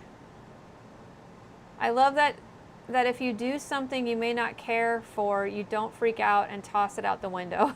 You just take a breath and try stuff until it works. I love that about you. Well, thank you, Stacy. Like, I want to demystify pastel and how amazing and flexible it is. Like, there's nothing's permanent with this medium, you know, like you can just try things out until your heart's content.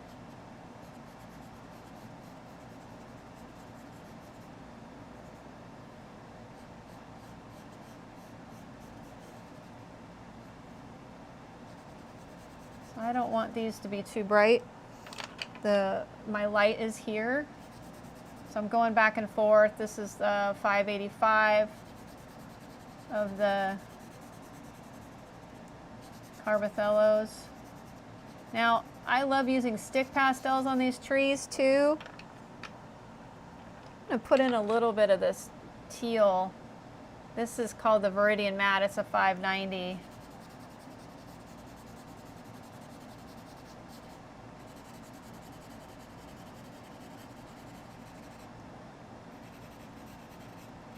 I have a lighter one that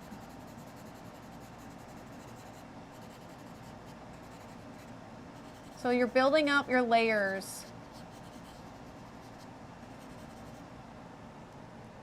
We're getting those lights into the trees.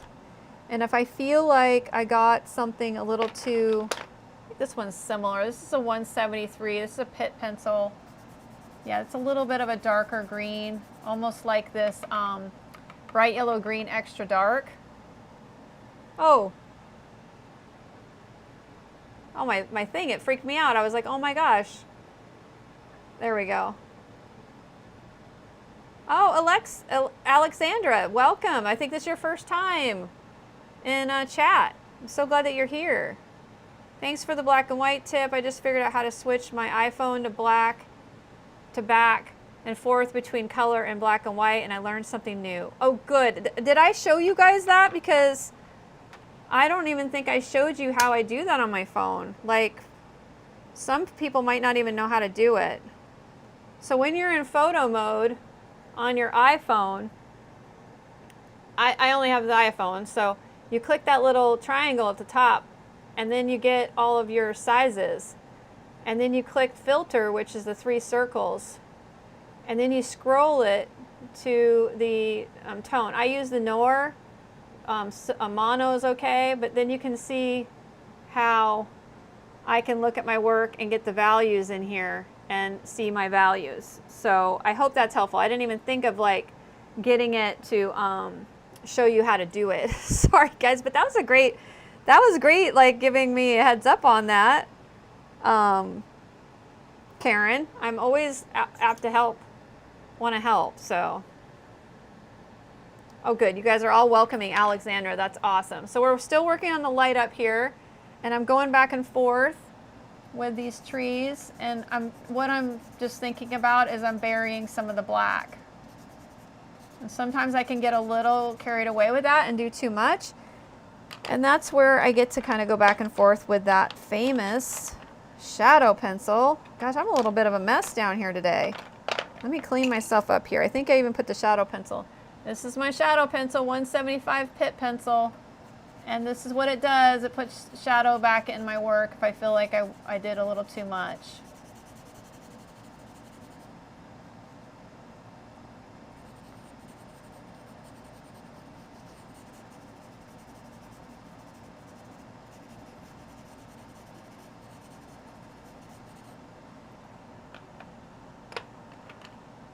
I really like this one. This is the 173. It's very similar to the 585 and the CarbOthellos.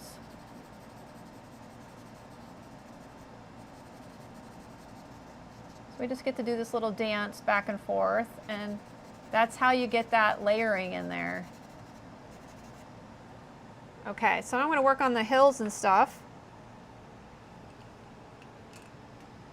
Dawn, all I have to do is push my button to the right side of my iPhone 3 times and switch back and forth. Ooh, that's cool. You did that in settings. Did you make that a hot button? Okay, so I'm going to bring up these mountain, you know, these little hills with some light here. Now, here's a tip for you guys. When you work with greens, the green that is being in the sun, that's in the light, should be a yellow green. Should go into a warmer green. The cooler greens, like the phthalo greens and all that, those go in the shadows. And so you want a warmer green when it's in the sunlight. And that's how you choose, you know, your greens here.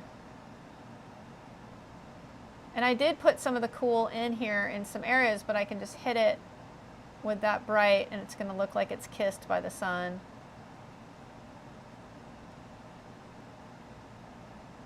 And, you know, that first layer gives me that depth and that, you know, interest in the piece. Now, if I would have stopped, you guys got to wait till the end. It's 3:12, but you wait, and I'm going to show you the before and after, how far I've taken it, and it's pretty amazing. Now, I can even add some tint in here, some white on top of those pencils.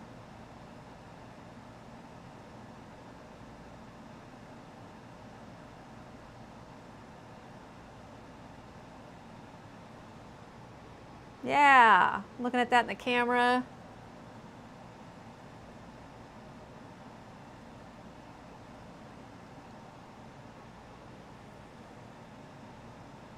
Wow, you guys are really wonderful communicators today. I'm loving it. Dawn, I ordered some 18 by 24 Canson extra large watercolor paper. Okay, so I'm not sure about the watercolor paper, Michelle. I'm just going to be completely honest for all the people reading in there, is the watercolor paper, when it's cold pressed, is usually rough. It's usually a little rougher. I'm not saying it won't work, but I'm just saying if I do watercolor paper, I'd probably pick like a hot press. Cold press is rougher, hot press is smoother, but you know, you can try it, but I'm just giving you a heads up. I know that's a big pad of paper, so it might work out just fine. I just don't usually use it because it is a little rougher, but you tell me how it is because I'm excited to see it. Oh, okay, Karen is amazing. Karen just turned 80 this week, and she's telling us how to do a shortcut on our iPhones. You rock, Karen. Seriously, I want to be like that when I am 80, 100%. Oh, that's a good idea, Michelle. That's a good idea. I'm liking that. Okay, so you guys can see I'm getting that light in here. It's really starting to come together. And I want that glow. I can take these pencils and just really get in here on some of the hills. This is that, I'm like leaf green pale. It's the 560. I can put some mark making in here.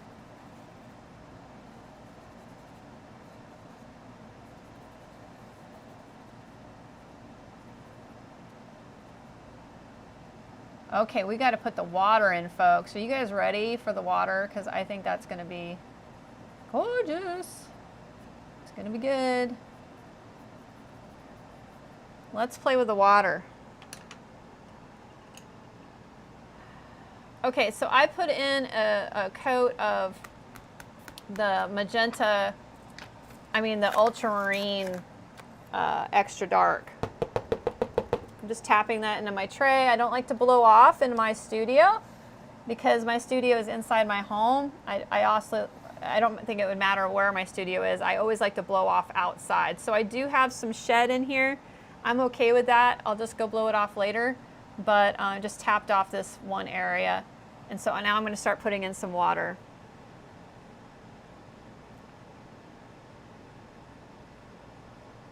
Well, I think that's a great idea, Michelle. Okay, so I'm going to go in here.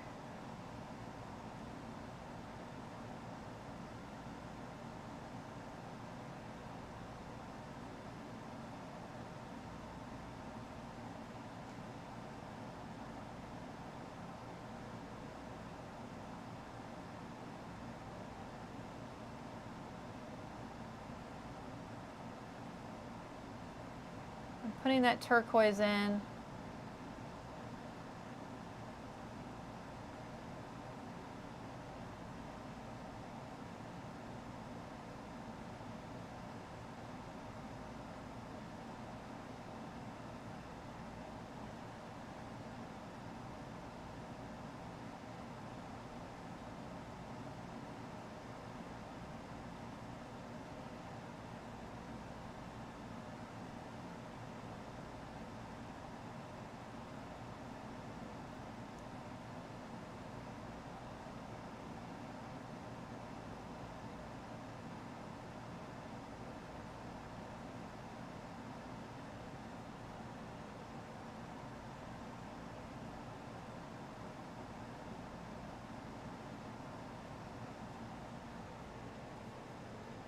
Water throwdown. I love that, Stacy. I have to laugh, Dawn. You're now my workout buddy. I've had the hard word to use my rowing machine for my shoulder. So currently rowing and watching. I might actually make my target, and I hate rowing. Well, awesome, Louise. You know, I think that's great you're doing something while you're watching these lives. I would do the same thing. My husband does that.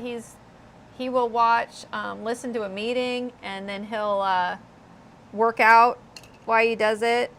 I'm all for multitasking when it comes to that, because it's really hard to find time for that.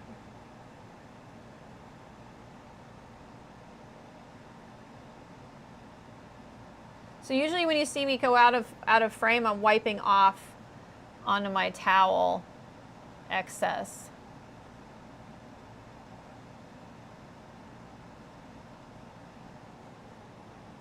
So I'm trying to get that. This is bright, so I'm going to put a little bit, I think, some color in this, and I'm going to just try it out.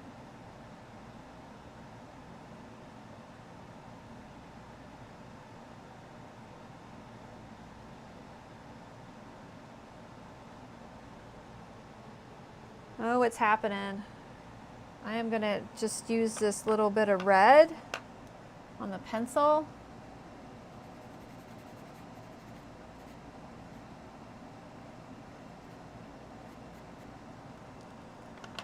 And I got this portrait pink.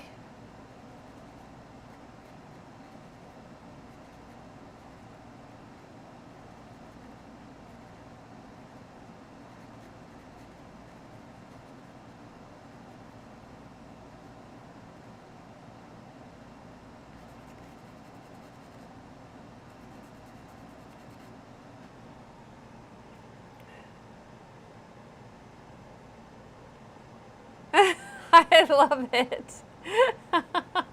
A walking art show.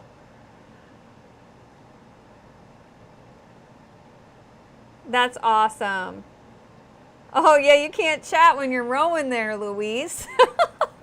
I'll know why you're so quiet. Oh good, I'm glad you guys are all exercising. Well, that's great. I need to do some exercising. I go on a 2-mile walk every day with my husband. Okay, so you guys can see I really love the water, and I'm going to leave that the way it is right now until I can develop the celestial sky. So before we go here, I'm going to develop that and bring it up more than where it is. So let's play around. So like say for this, I'm putting the red iron oxide, and I'm going to tap in probably a little too much, but of the, oh no, it's about perfect, of the white, and that's going to bring up the value.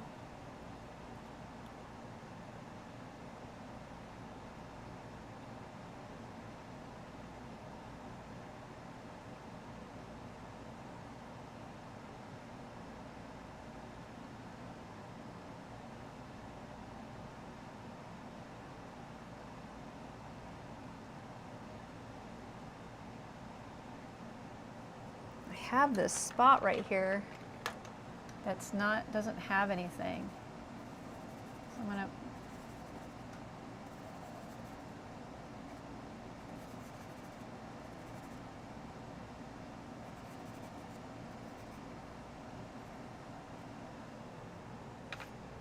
okay, so I just got to work on bringing up this hair. I'm gonna, this is only one layer of color on some of these hills, and it's really a light layer, so I'm going to finish that out a little bit. And then I really think this red iron oxide is so beautiful. It is the richest orangey red.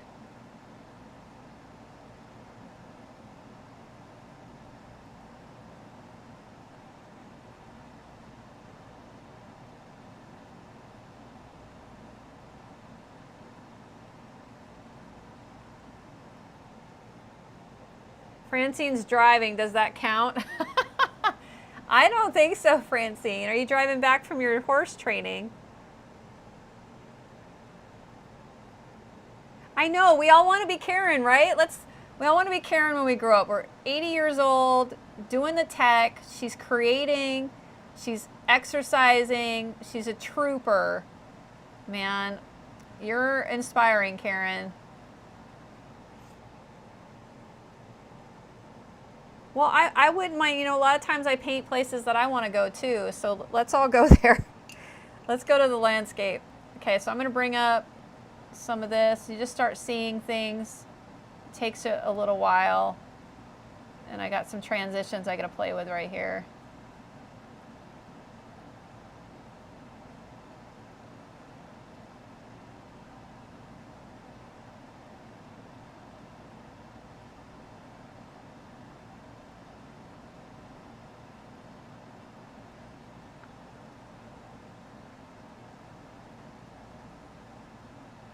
Little fluffy hills.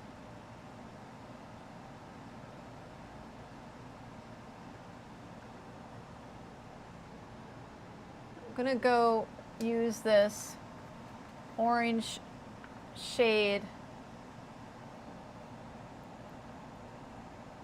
It's amazing how dark that orange shade is. I mean, how bright it is. That's what I meant to say. And I have this spot right behind the tree that needs to be cleaned up. There we go. I don't know if I love that that's the same color, so I'm just going to put in a little bit of another color here. Just going to use this purple.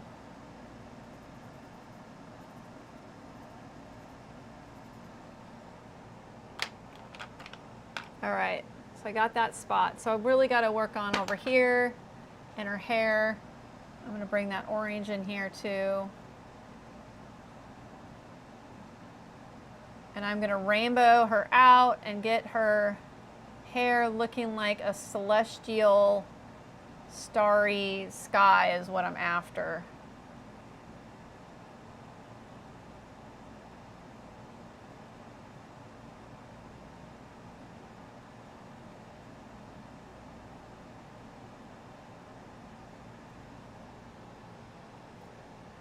I was worried that this might be a little bright right there, but I think I'm okay with it.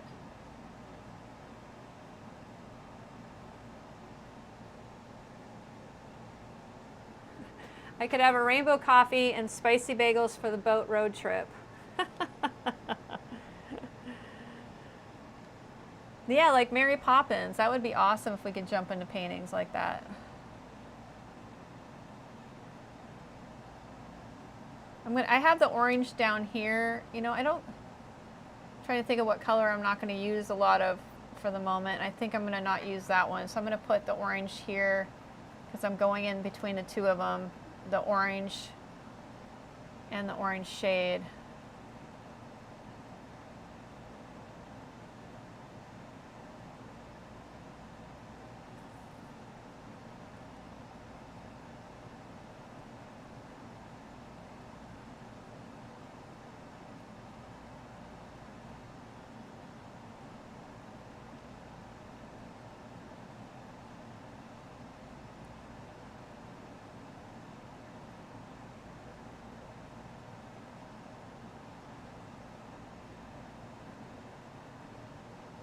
So I'm hitting the top of the clouds with brighter colors so they separate and look a little bit more fluffy.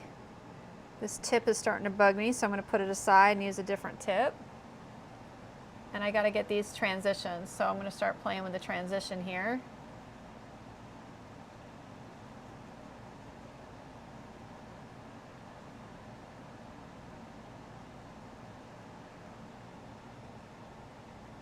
Yeah, it's really hot here too, Stacy. I think that's why my camera overheated. It started getting pretty hot in the studio, but I didn't realize it was getting that hot. So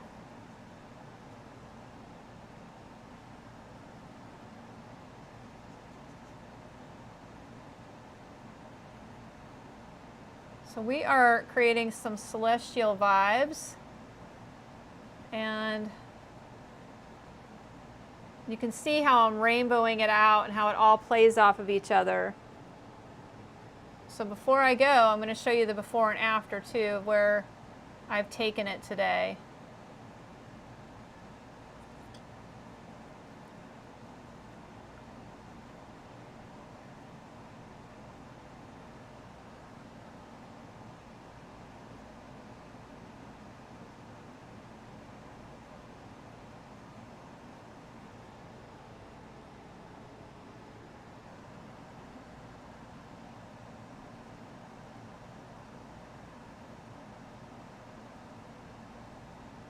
I'm going to hit the ultramarine and the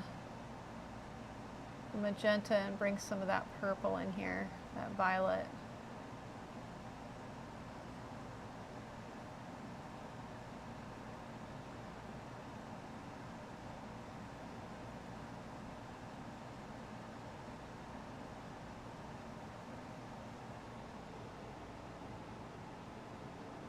Okay, I'm starting to really dig the hair.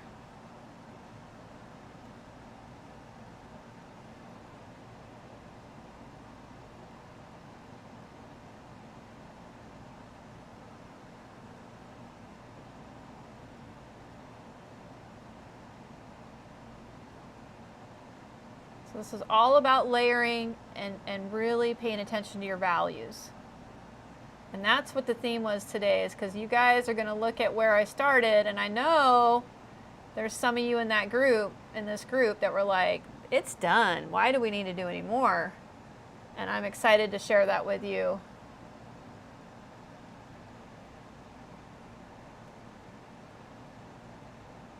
So my favorite color combination is the magenta with the turquoise.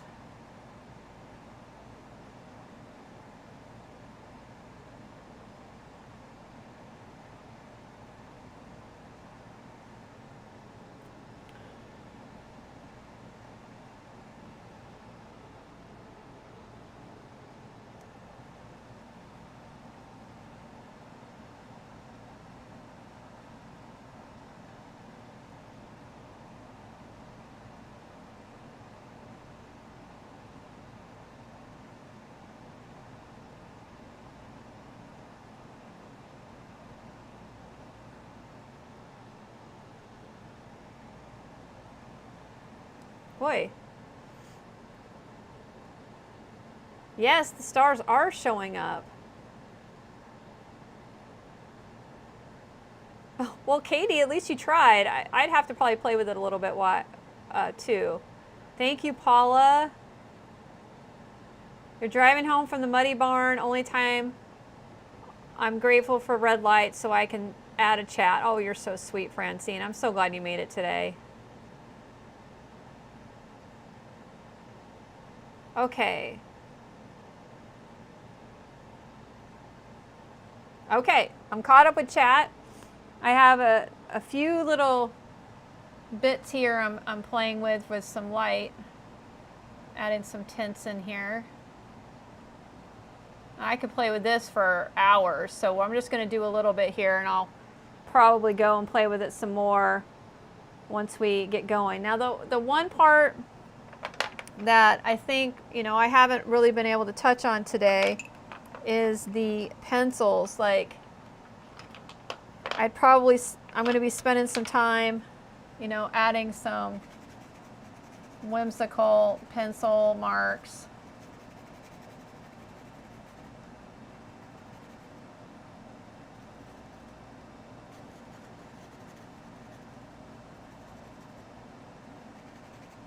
And like burying some of these black lines.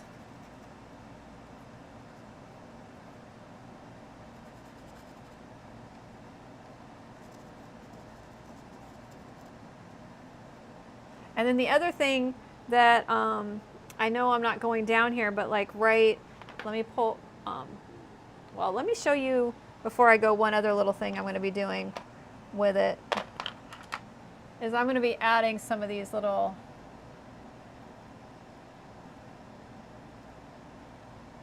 stars.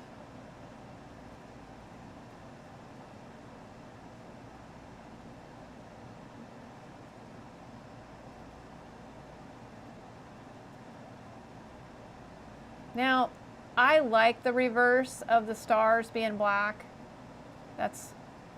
I like it, so I'm leaving them black.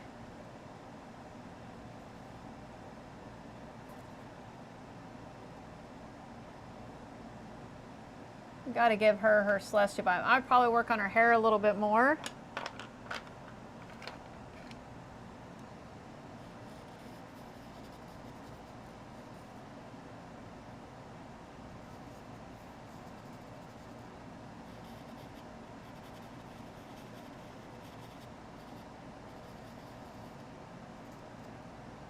And so sometimes I find when I go through a piece, leaving some parts unfinished is really powerful, because I'll go back and add some things to it that I necessarily wouldn't have done if I didn't leave it unfinished.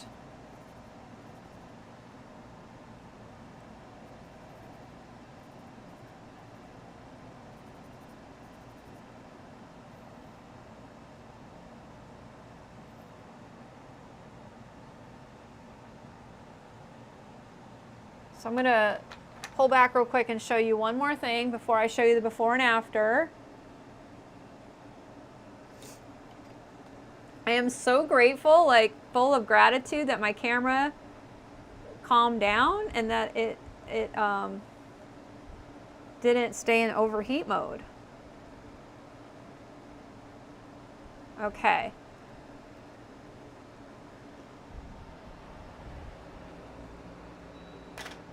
I've been so focused I haven't even taken a drink of water. I got to.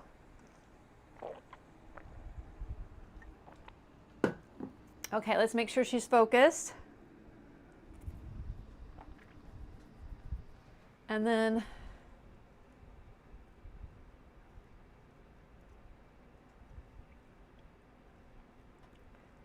there we go. Now that's the right color temperature. Okay, so we've got some of that celestial vibe in here. And so like some of the other stuff is that when I go in with these darker pencils, I can, you know, continue some of these lines in here, which I love.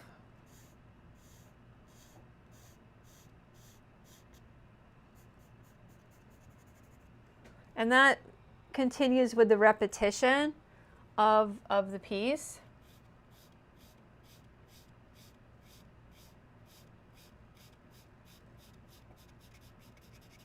So I hope you'll be inspired to play with some of this layering and the line work and see what, how you feel about it. You know, really take note to how it makes you feel, if you like it.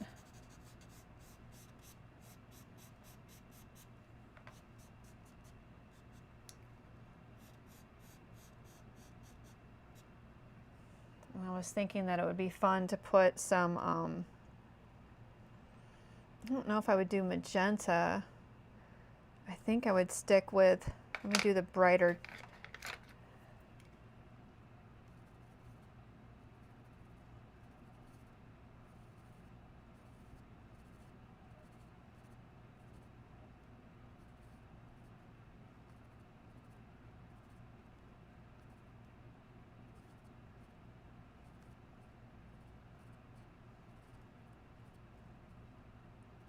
And maybe this will encourage you guys just to play and draw too, because a lot of these little touches that I'm doing are inspired from the drawing.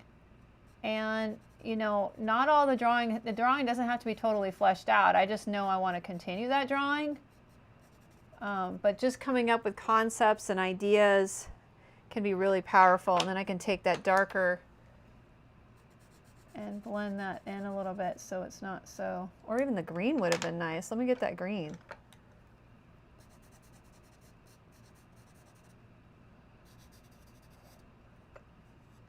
So it's not so dominant. This has been such a good day. I have just had a lovely time. On Tuesday, I felt like, oh my gosh, I'm so rusty.